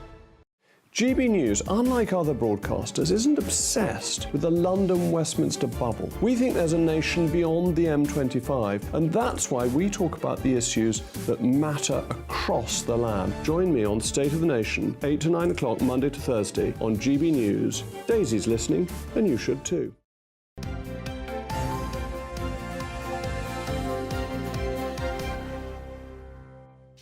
8:42, very nearly. This is Breakfast with Stephen and Anne. Right, shall we go through some of the headline makers? Deputy Editor of Spite, Fraser Myers, joins us, and also, of course, Stephanie Tetchy, the one and only. Oh, there's only one Stephanie. Fraser, let's kick off with this viral video, should we? And it's all to do with why Just Stop Oil kicking off about the Bibby Stockholm? I think that is the great mystery. I mean, we've seen Just Stop Oil protest some very random things in recent months. You know, you've seen them disrupt the snooker, seen them disrupt the performance of Les Miserables, and now they're disrupting the transportation of migrants to the Bibby Stockholm ship. And interestingly, for this one, their barge references the ship. It says no more prison barges. Now, I mean, I understand why people would be upset about the condition in which asylum seekers are housed. That's perfectly reasonable. But it does seem a bit of an odd campaign for Just Stop Oil to get involved in. And you'd think also, logically, you know, oil is pretty necessary. Just stopping oil is not a good idea. And it's very necessary for people who are migrants, who are migrating from other parts of the world. You know, if we're going to take refugees in from Gaza, for instance, which we might do in the coming months, they're not going to travel here by horse. No. So I don't understand the confluence of these two. Whatever dinghies they came over the channel in or whatever would have been powered by petrol. Yeah. So why do they think they are fighting for migrant interests? I do not know. That is a mystery that is yet to be resolved.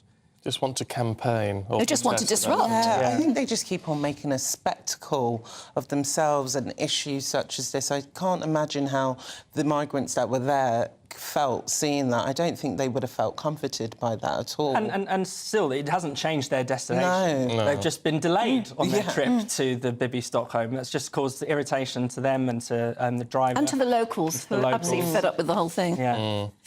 So we have a bit of David Walliams.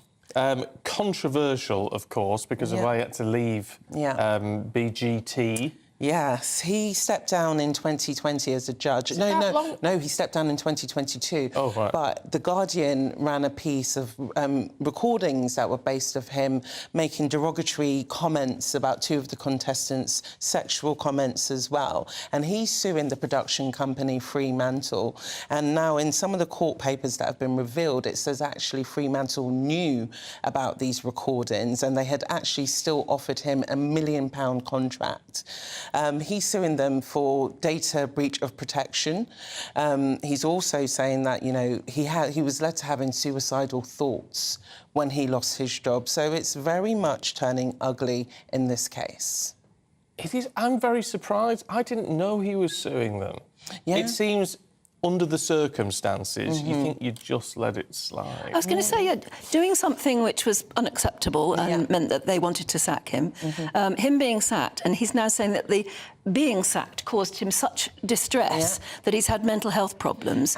But he shouldn't have done what he did in the first place. But the thing is, I think there was a culture at BGT where they were actually all saying stuff. So the fact that he's been basically the fallout guy, he's the one that's had to step down. They offered him a contract. They were happy to stand by him before it became, you know, media attention about this. So to be honest, I think he's got a chip on his shoulder and it's a money thing. His earnings have dropped significantly. And then it also asks us about things about cancel culture. Once you've been cancelled from one of the biggest entertainment shows on ITV, what work do you have coming up for you next? Yes. I mean, you can see it's obviously a money thing. Yes. Yeah, dear me. Let the lawyers get rich. It's a different world, isn't it, for the rest of us? You just have to take it on the chin if it was one of us. Fraser, you don't strike me as a man who would shy away from paying the bill at a restaurant? Of course not, but in this story, a man has found an ingenious way to get out of paying the bill. He's a Lithuanian man living in Spain, but he goes into restaurants, he pretends to be a Russian tourist so that so that people don't... so that he can pretend not to understand people, and then he racks up a big bill, usually ordering... He likes his whiskies, for instance, and then he pretends to have a heart attack, and he does this really dramatic thing where he, completely overacts it. But he's got away with it. Well, he hasn't got away with it now. He's been caught up. But he's done it many times. He's done it many times where he's basically, pretended to be ill. Even had, medics come and take him away from the scene so that he can get out of paying the bill. Terrible. He comes to the restaurant, eats an enormous meal, doesn't pay for it, has a heart attack, goes home in an ambulance. Something like that. And does it again and again and again. Fake, and he's absolutely fine. He's not having a heart Oh, attack. my goodness. He reminds me of the little boy who cried wolf, because one day he might actually have a heart attack and no one will actually take him seriously. They'll be like, is this another joke? Yes. Tell you what, you can't have a favourite restaurant because you can't go back to the same place twice. No, you can't. If you forgot. Tried it there last week. Oh, well, that makes me really angry, actually. It's just like, well, I'm glad they've caught him. It's crazy. It's absolutely crazy. And the lengths people will go to scam, just 60 quid or whatever it is there, it's extraordinary. Or maybe he's having very expensive whiskies and things, and maybe it's hundreds of pounds. Seems like that, yeah.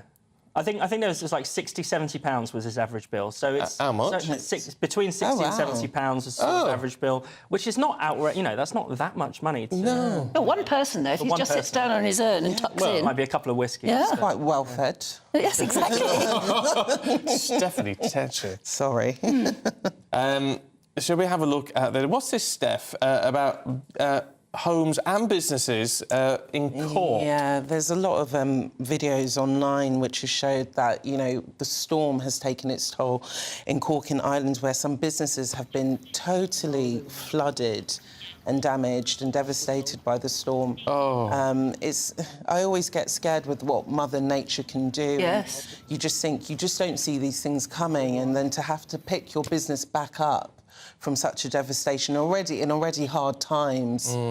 It's quite heartbreaking. Even on the physical side, I've been around houses that have flooded and talked to owners and things, and you go in and you sort of think, I wouldn't know where to begin on the clean-up. No, and you don't think it will happen to you or your business, and I think as well people always underestimate the power of storms, especially when you're in London. Well, and when you get flooded, it's not clean water that comes into your home or your shop or whatever. So the clean-up is huge, and it's very smelly and very difficult. And what can you do except just chuck everything away? And that seems such a terrible waste. It does. Look, we're going to leave it there. Don't go anywhere in case we come back to you, which we might do. But Fraser, Stephanie, for now, thank you very much indeed. Let's stick with that weather theme, should we? Because a red weather warning is still in place for parts of England and predominantly Scotland, and people in hundreds of homes have been told to evacuate as Storm Babette batters the country. Yes, in fact, it's thousands of families who've lost power, and they're facing flooding from unprecedented amounts of rain. And as you will have heard, a 57-year-old woman died yesterday after being swept into a river in Angus in Scotland. Well, let's cross now to our GB News Scotland reporter, Tony Maguire, who's actually in the town of Brechin, which has been evacuated over flooding fears. Hello there, Tony. Tell us more. Good morning. Certainly it looked a little bit sketchy of whether we'd even be able to get into the town of Brechin this morning, but indeed on our third attempt we managed to get in, and we made our way straight to here, which is the community campus at the top of the hill of Brechin, past those flooded streets down at the bottom. Now I'm joined here by the Director of Infrastructure for Brechin, Graham Daly, for Angus should I say. Tell me, how has the situation developed overnight from the pictures that we last saw yesterday? As we had the modelling, as the modelling had predicted, it was for the river water level to significantly rise, and it did breach our flood defence around about 4 o'clock this morning. As a result, those that had not been evacuated or had chosen not to leave their homes, we were left in a situation where it was a rescue operation. and our multi-agency response, working with Scottish Fire and Rescue, with Police Scotland, with our Coast Guards, has really kicked in to try and prioritise those in greatest need. We've had a lot of people coming in overnight to our rest centre where we're standing here, where we're doing our very best, including our volunteers and our staff working here overnight to look after the people who are coming in. So it is unprecedented, what we are seeing in terms of the water level. It really is an exceptional extreme event. The flooding that is impacting us here in Brecon, and it has unfolded as we thought it would overnight, and we are just activating our plans accordingly. Now, obviously, those flood defences, I believe, are built for about 3.8 metres rise in the river here, the River South Esk, and modelling from SEPA suggested it would be around 5 metres, which explains the incredible scenes down at the riverfront. So for those who did make the choice to leave their homes, what is the mood like generally among those that have decided to spend the night at the rest centre? It's obviously very challenging, and there are people in distress. In saying that, I think credit to the staff and the residents who came here, who have done their very best, who have really just supported each other at the rest centre. So there's definitely a feel of a very challenging atmosphere, but at the same time people are pulling together and supporting each other, and as I said, I pay credit to people who have came here under very difficult circumstances, and as I said, the staff, which includes many volunteers who have really worked very long hours overnight to look after the welfare and needs of the people who have been arriving. And I guess the question in everyone's mind is what happens next? Is it too early to say? When Storm Babbitt hopefully leaves Scotland some point in the next few hours. We are still around 4 hours from the end of the red weather warning. What is the next stage in the plans for towns like Brecon and Tannadice that have been struck really hard? As you said, the Storm Babbitt's very much still with us. The red weather warning, which is a risk to life, is still live until 12 midday today, and then thereafter there's an amber weather warning, so there's a lot more rain and extreme weather forecasted for us. So obviously our immediate priority is, as I said, it is about prioritising risk to life and making sure everyone is okay. I mentioned there, it's really unprecedented what we are seeing. There obviously will be a significant challenge and major exercise in terms of the clean-up and in terms of how we respond. It's something similarly as how we've responded to this emergency. We'll do it with our partners, our multiple agencies that are involved right now. And all I could say at this stage is we will endeavour our very, very best to respond as quickly and as effectively as we can. And just, I guess, finally, as Director of Infrastructure, have you any thoughts on kind of the investment in the 3.8? Was that a sensible decision at the time? Have you any thoughts now that perhaps looking ahead into the future, further money needs to be spent on flood defence systems? Yeah, Angus Council, like many other councils, we have invested very heavily in our flood defences. What I would say that there has been incidences in recent years where those flood defences have actually prevented a flooding. What we've seen, as I said, really is unprecedented. And in terms of what further investment, I think obviously that's a bit early to really comment on that. Well, Graham, thank you so much. You really are doing a stand-up job, and I imagine when the dust has settled from this situation that the residents here in Brecon will be really thankful for your presence. But back to you in the studio. Lovely. Tony, thank you very much. Honestly, indeed. Seeing those pictures makes you just want to go home and hide under the duvet, doesn't it? Yeah, it does. It does. Look, we're down to 30 seconds, and I just want to touch on this, Steph. It's in The Sun. Yeah. Paul O'Grady. Oh, what a way to go. He was a much-loved entertainer by the whole nation. There's been a memorial service to remember him, but his husband, Andre Postario, revealed that he smoked a cannabis joint before he died, and then he peacefully passed away. That is absolutely him. I think that is such a showbiz way to go. It's lovely, and It really actually, is. you know, I hope he did die a little bit high. Definitely. And a little bit sleepy and happy. Yeah. Very fitting for Paul O'Grady. Well, Absolutely. It's hard to argue against that, I think, in your final moments. Steph, Fraser, good to see you this morning. Thank you very much. Very much indeed. We've got more on the politics and Labour's by-election victories in a moment. I think the most exciting bit for me is talking to ordinary people. People who I think are ignored often by the major news channels. We're going to give news they want to hear. There's a voice there that needs to be heard. I think there's a chance here for a diversity of opinion to be expressed, which you don't find elsewhere. It's really exciting. We don't hold back. We're free to say how decisions that are taken here affect us all around the country. Only on GB News, the People's Channel, Britain's news channel. There's only three people you can trust in life. Your doctor, your lawyer, and your nana. I'm not sure. So join me, Nana Acquia, at 3 p.m. every Saturday and Sunday, where we discuss the biggest topics of the weekend. Be ready for battle. Could you be quiet? What is this? It's my new teeth. It's your new teeth. I don't bite. Well, not without a good reason. Always honest, always fun. Every weekend at 3 p.m. on GB News, the People's Channel, Britain's news channel. So Jubes and Kerr, we tackle the issues of the day with real, robust debate, both sides of the fence, battling it out with me in the middle with my forthright opinions and views. And often really interesting things happen because you start with a position and then by the end of the debate you find actually, well, I might not have thought about that one. What we need in this country is two new political parties. You should maybe think about doing a 2024 calendar. I'm Michelle Dewberry and I'm keeping you company right through until 7 o'clock this evening. GB News, the People's Channel, Britain's watching. Join us every night on GB News at 11 p.m. for Headliners, which is 3 top comedians going through the next day's news stories, which is exactly what you need, because when the establishment has gone crazy, you need some craziness to make sense of it.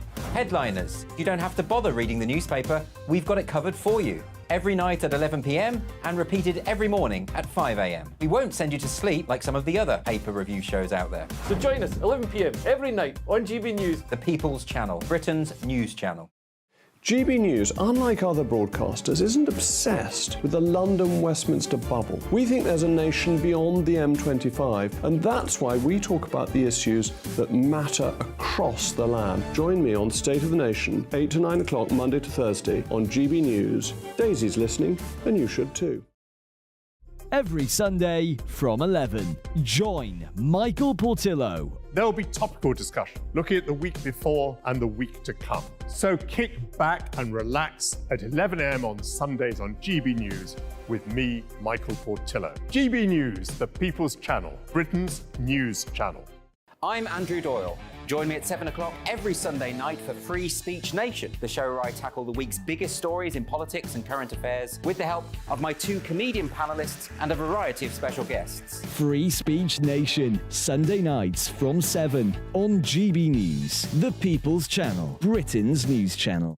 Nightmare commute. Kick it up a gear with me, Patrick Christys, at Drive Time, 3 till 6 p.m, Monday to Friday on GB News Radio. You can listen online and on DAB+, on the smart speaker app, and on the GB News app. And if you've got an Alexa, all you have to say is, Alexa, play GB News. We're also on TuneIn and the Radio Player apps. From the school run to rush hour, get revved up with me, Patrick Christys, on GB News and GB News Radio.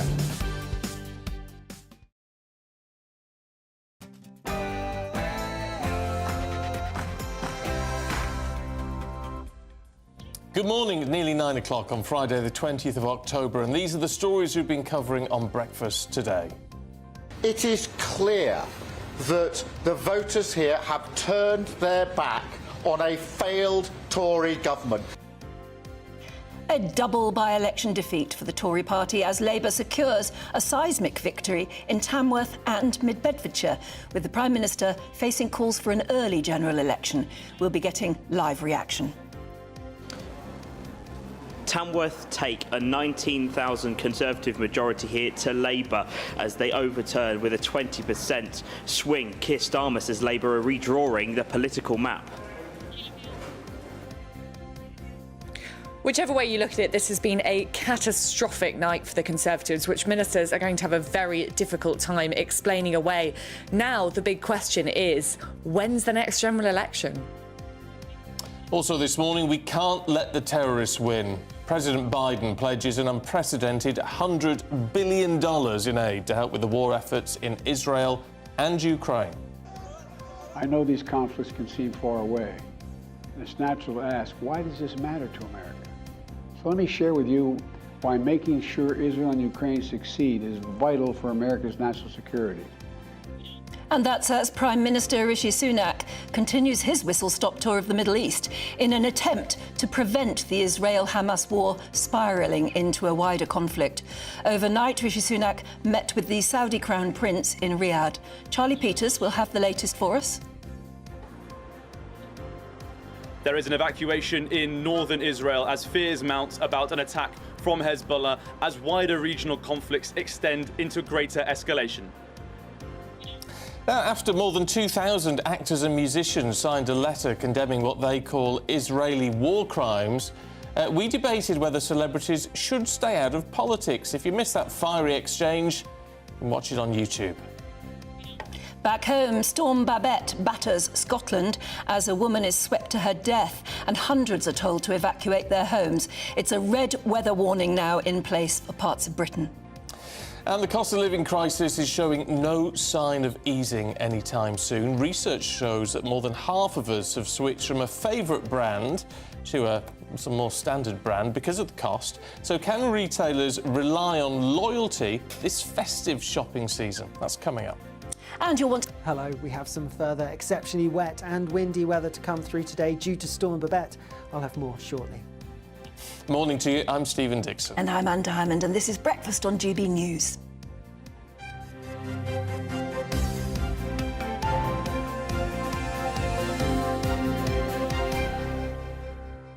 It's funny about loyalty, shopping loyalty. I've changed mine a lot to the cheaper sort of supermarket brands and all that sort of thing. But I don't know, in Christmas, festive shopping, would you buy... Well, you don't usually buy the same thing again and again, do you? So there is no loyalty with Christmas shopping, is there? Things like, dare I mention a brand, you know, After Eights and all that, Oh, I sort see of, what all you that sort of mean. thing. Would you go Yeah. for those or a different brand of wafer thin mint?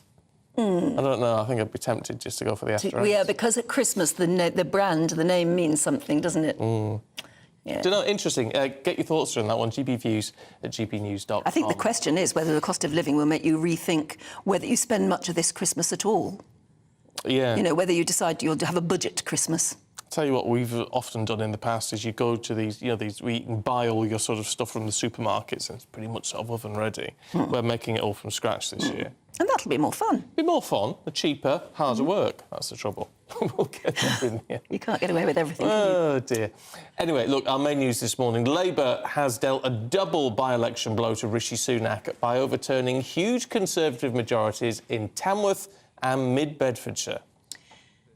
Sir Keir Starmer claimed Labour was redrawing the political map by taking seats which had been comfortably Conservative ahead of the general election expected sometime next year.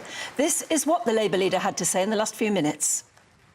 This is an incredible night in politics, an incredible morning, an incredible result here for so many reasons. It is clear that the voters here have turned their back on a failed Tory government. They've had enough of the decline of the last 13 years and they are crying out for change. Positive change that the Labour Party can bring them. Positive change that a changed Labour Party can bring them.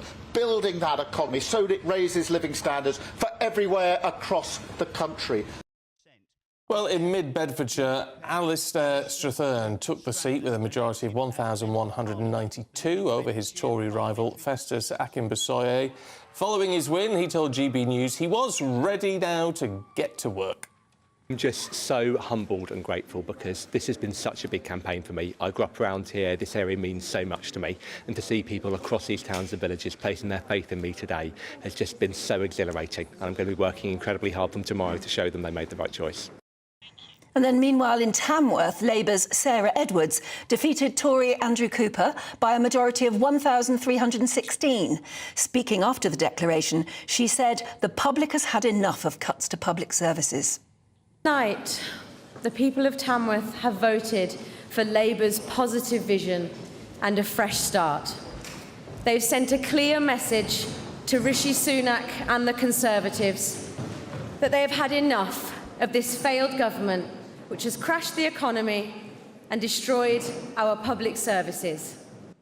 Earlier we spoke to Conservative Party Chairman Greg Hands to ask him about this double defeat for his party. Well, obviously there's a very disappointing results for us, but by-elections are by-elections. Governments rarely win by-elections. We're obviously disappointed. A large number of Conservative voters, I think, stayed at home. The Labour won the by-elections, but their vote did not increase. In fact, it went down slightly in Mid-Bedfordshire. So I don't think there was a resounding level of support for Labour, but clearly we have a lot of work to do. Rishi Sunak, myself, everybody, making sure the Conservatives get our message out better. Well, joining us now for the latest on these by-election results, our political correspondent Olivia Utley and our reporter Jack Carson. Jack, shall I come to you first? What's it been like overnight there? A resounding Labour success? Yeah, well, it certainly felt like it was possibly in the air, closer and closer to this by-election yesterday. It felt like Labour were getting more and more confident. Keir Starmer visited this constituency last week, perhaps sensing that victory was in sight. And, of course, last night, Sarah Edwards was elected as the MP for this area, 45.8% vote share. Here, the Labour increasing their votes as well. The turnout was, of course, down from what you typically see in a general election, down to 35%. But the fact is, lots of Conservative voters in this constituency simply stayed at home. It's not what the Conservatives would be hoping for, of course, as they lose this seat, because Tamworth is very historically gone with the way the country votes. Of course, with Blair and Brown, it was Labour, and then when Cameron formed that coalition government in 2010, it went to Conservative and has been Conservative ever since. So some people saying this seat is very much a litmus test for how the country might well be voting, but Labour certainly not resting on their laurels, because of course the new MP here knows that in a year's time she could be facing this electorate again and having to try and retain her seat. Of course, this was not one of the seats which Labour, as Pat McFadden in the last hour has said, was really on their radar, not certainly with a majority of 19,000, but it is the case that they've won this seat today. Of course, Edwards saying in her acceptance speech that voters had backed Labour's positive vision for the country and said that this is a clear message to Rishi Sunak and the Conservatives that they've had enough of this failed government. Keir Starmer saying that that Labour are redrawing the political map. Of course, it doesn't seem that long ago that back in 2019, Boris Johnson winning all those red wall seats as he was redrawing the political map. So maybe there's some redrawing going on, of course, as this seat, amongst others, of course, is tackled by both parties across the country. OK, Jack, thank you. You mentioned Pat McFadden, Labour's National Campaign Coordinator. He joins us now. Very good morning to you. You must be delighted by what happened, but is it really redrawing the political map? Well, good morning, and I'm sorry I've got to keep my finger in my ear here. We're having a few tech problems here near Parliament, but we'll keep going, and we're delighted by the results last night. These were two constituencies which, as your reporter said, they weren't on our target list. Tamworth, for example, was the 57th safest Conservative seat in the country up until last night. So this is a major setback for the government, and for their message that somehow the country needs change, and the answer to that change is 5 more years of the Conservatives.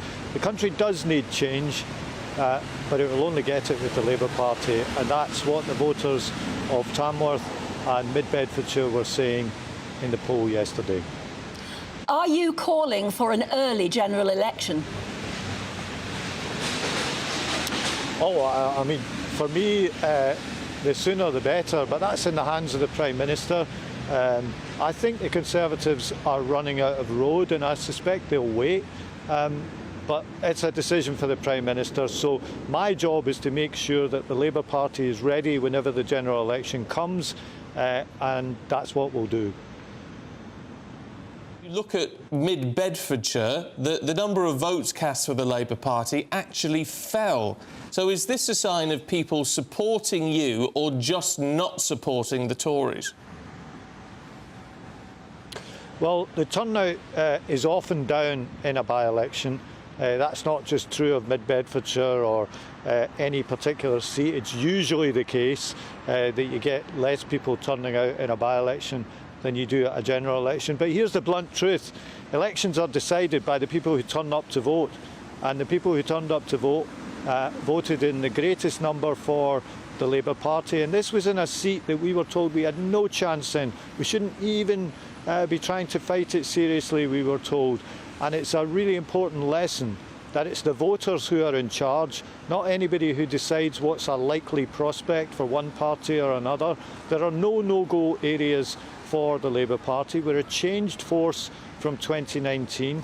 Keir Starmer deserves huge credit for the changes he's made in the Labour Party in recent years. And in mid-Bedfordshire, you know, there was never really a Labour tradition of voting Labour in that constituency. We've never held it since the 1930s, but it's got a Labour MP this morning.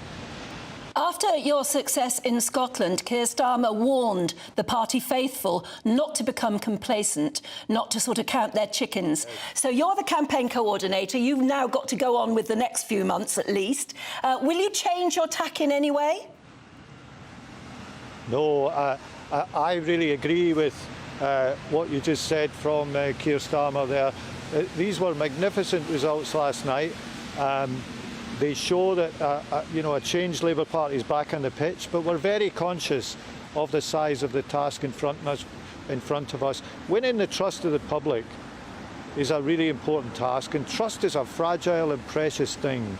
And we're going to work hard for every vote. We know that the only way to power for the Labour Party is to speak to people who haven't been voting Labour in recent elections. Many of them will have been voting Conservative, they might have been voting for other parties, maybe they weren't voting at all. We know we need to attract new people to our cause. And in doing that, I think political parties have a duty of humility and a duty to understand how precious that trust is. And that will be the spirit in which I organised the Labour Party's general election campaign. So, of course, we're going to celebrate after results like last night, but we're going to do that in the knowledge of the size of the task facing us between now and the general election. OK, Pat McFadden, really good to talk to you. Thanks very much indeed. Let's talk to our Olivia Utley. Well, it's a fair point. Cheers. Our political correspondent who joins us from Westminster. Pat McFadden saying there, Olivia, you know, this big mission now is to convince people who don't vote Labour that they should vote Labour. But the harsh reality is that isn't what has happened in these two by-elections. Well, no, what's happened in these two by-elections is there has been a huge turn away from the Conservatives. Conservative voters, it seems, were simply staying at home. As you pointed out in that interview with Pat McFadden there, the numbers of Labour votes haven't actually gone up hugely. But really, as McFadden says, that doesn't hugely matter. Elections are decided by who comes out to vote. So we've already heard Conservative ministers saying this morning that the problem was that turnout was low, that by-elections are always lost by governments. The picture would be very different in a general election. But the truth is that the sheer scale of both of these by-election defeats, and we've heard lots of stats this morning. Tamworth was the 55th safest Tory seat. It was the second biggest Tory loss of by-election since the Second World War.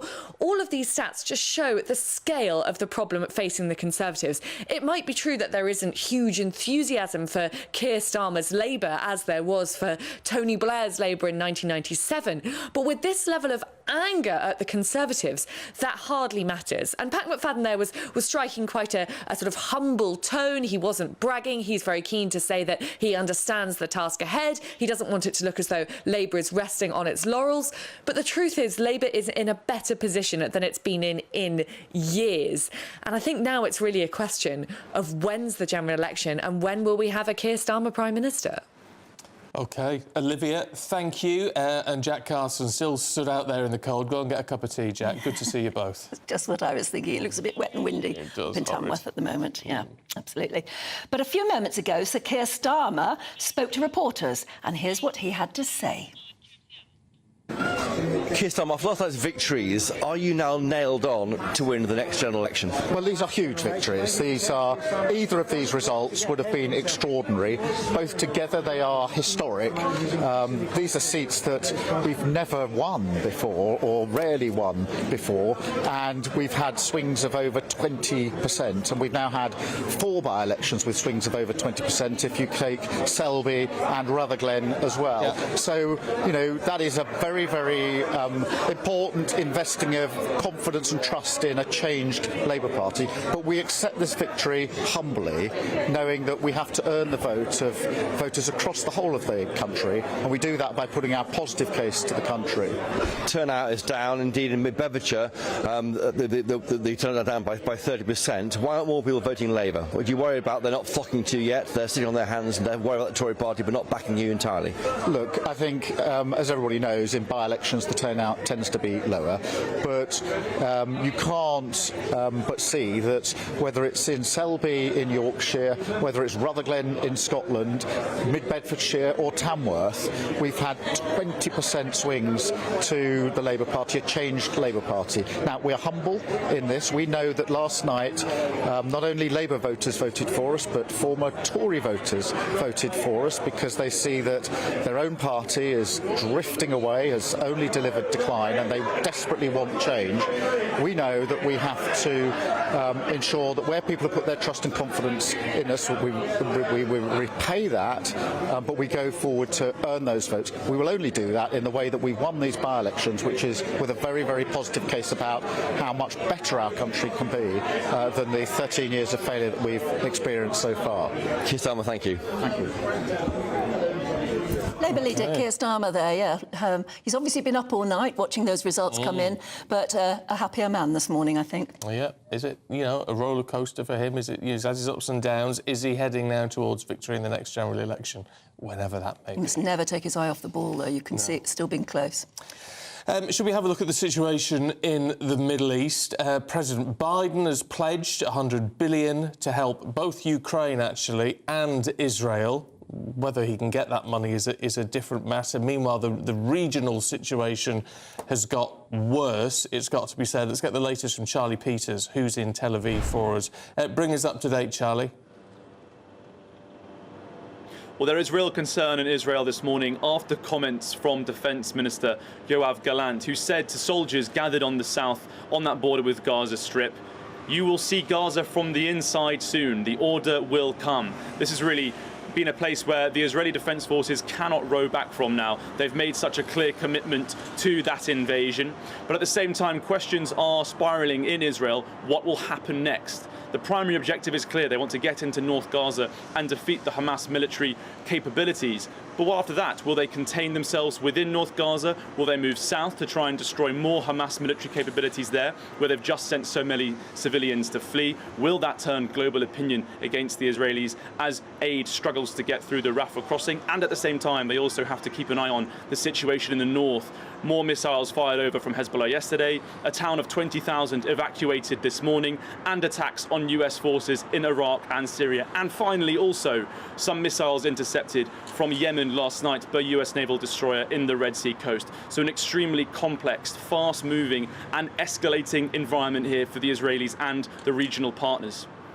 OK, Charlie, thank you. And it really is very fast-moving, everything changing and sudden, looking worse day by day, isn't it? But we'll keep you up to date, obviously, with that situation throughout the day here on GB News. Now, has the cost of living crisis changed your spending habits? We're talking about that in just a moment.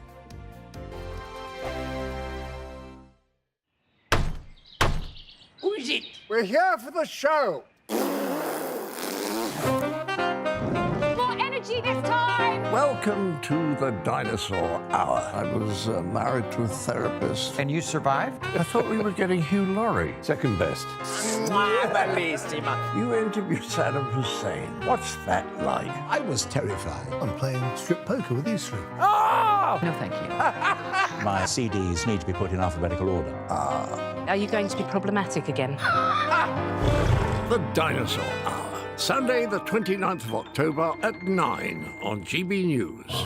What you get for breakfast is something that, if we do our jobs right, you will wake up to news that you didn't know the night before. It's a conversation. It's not just me and Eamon. We want to get to know you, and we want you to get to know us. From 6, it's Breakfast with Eamon and Isabel. Monday to Thursdays on GB News. Britain's news channel.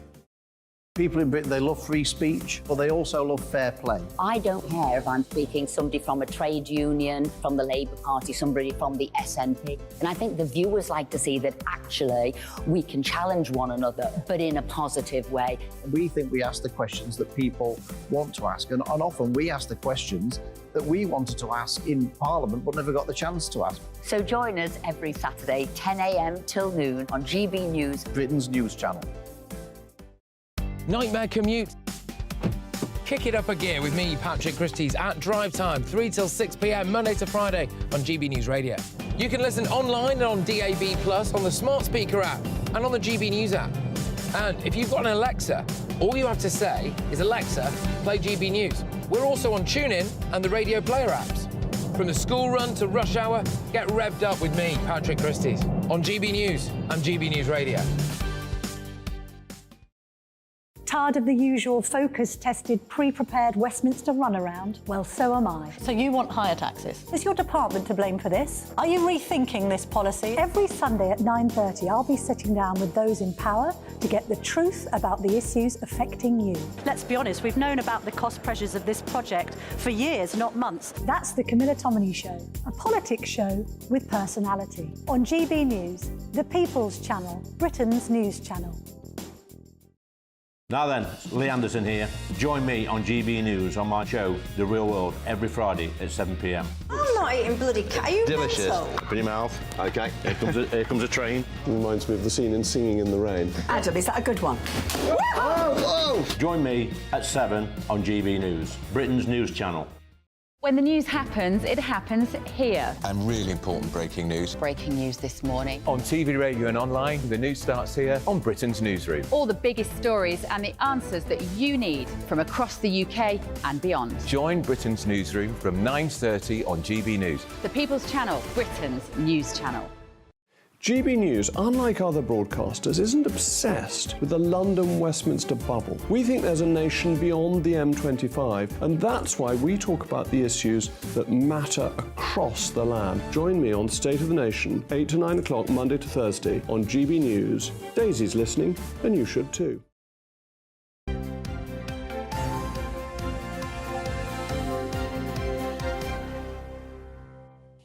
Now, what are cost of living pressures doing to us as we go to the shops? It is having an impact, apparently. Let's talk to retail expert Lucy Davis, who's here. Good morning. Hello. Are we spending differently? We are spending less and less. In fact, the ONS stats have come in today and they have dropped by 0.9% in the UK. So that's quite a big drop in September and really as to be expected. So cost of living crisis, the weather as well. It was a warm September and the only thing that didn't drop was food. So people were out shopping in the supermarkets, perhaps buying picnics, but we weren't buying warm clothes because it was... We didn't need to. We didn't need to yet. So it's that combined with also perhaps we are being more sensible and waiting for the Black Friday, or not just Black Friday, but the whole month where you go. But are we doing the sort of sensible thing, I suppose? Like if you've still got to buy food, you go to the supermarket, but you perhaps buy their own brand rather than the more expensive branded one. Absolutely. In fact, I mean, the reason I'm here is I work for a company called SAP Emarsys, and we do a big customer index, customer loyalty index. So we surveyed 10,000 people around the world and 2,000 people in the UK, and one of the things that we found was that people are actually really loyal to food brands, and there might be a big supermarket wars on, but they are very, very loyal to their particular supermarket. So it's tough for those supermarket retailers to persuade people to move to another one. And I think some people continue to visit their favourite supermarket because they will sell that brand that they love, like Marmite, for example. So yeah, or Rich Tea biscuits, or McVitie's crackers or something. Yeah, mind you, if there is a lot of brand loyalty to supermarkets and people and the competition is there, that's good for us. It means we could get better bargains, doesn't it? Exactly, we can. And there's one thing that retailers need to be mindful of is one of the things that we found from our research is that we call it incentivised loyalty. So we didn't just bucket loyalty as a whole together. We divided it into different types of loyalty. And the biggest drop this year was incentivised loyalty, and that's loyalty for deals and discounts, which is puzzling. Like, we think we're looking for deals. Like, how is that? So price is really important, but only to a certain... Like, some of us can't afford to be loyal anymore. So we get drawn in by a bargain, but then who stays at a store if they don't continue with those cheap prices? So people are just shopping around so much more. Yeah. And a store has to, a shop has to do things like excellent customer service. Do you know, we'll have to do more on this tomorrow and ask what brand would you never give up? Yeah, that is a fair point. Lucy, really good to see you this morning. Thank you so much. Thank you very much indeed. Up next, Britain's Newsroom with Tom and Ellie. I think the most exciting bit for me is talking to ordinary people. People who I think are ignored often by the major news channels. We're going to give news they want to hear. There's a voice there that needs to be heard. I think there's a chance here for a diversity of opinion to be expressed, which you don't find elsewhere. It's really exciting. We don't hold back. We're free to say how decisions that are taken here affect us all around the country. Only on GB News, the People's Channel, Britain's news channel. There's only 3 people you can trust in life. Your doctor, your lawyer and your nana. I'm not sure. So join me, Nana Acquare, at 3 p.m. every Saturday and Sunday, where we discuss the biggest topics of the weekend. Be ready for battle. Could you be quiet? What is this? It's my new teeth. It's your new teeth. I don't bite. Well, not without a good reason. Always honest, always fun. Every weekend at 3 p.m. on GB News, the People's Channel, Britain's news channel. So Jubes and Kerr, we tackle the issues of the day with real, robust debate, both sides of the fence, battling it out with me in the middle with my forthright opinions and views. And often really interesting things happen because you start with a position and then by the end of the debate you find actually, well, I might not have thought about that one. What we need in this country is 2 new political parties. You should maybe think about doing a 2024 calendar. I'm Michelle Dewberry and I'm keeping you company right through until 7 o'clock this evening. GB News, the People's Channel, Britain's watching. Join us every night on GB News at 11 p.m. for Headliners, which is 3 top comedians going through the next day's news stories, which is exactly what you need, because when the establishment has gone crazy, you need some craziness to make sense of it. Headliners. You don't have to bother reading the newspaper. We've got it covered for you. Every night at 11 p.m. and repeated every morning at 5 a.m. We won't send you to sleep like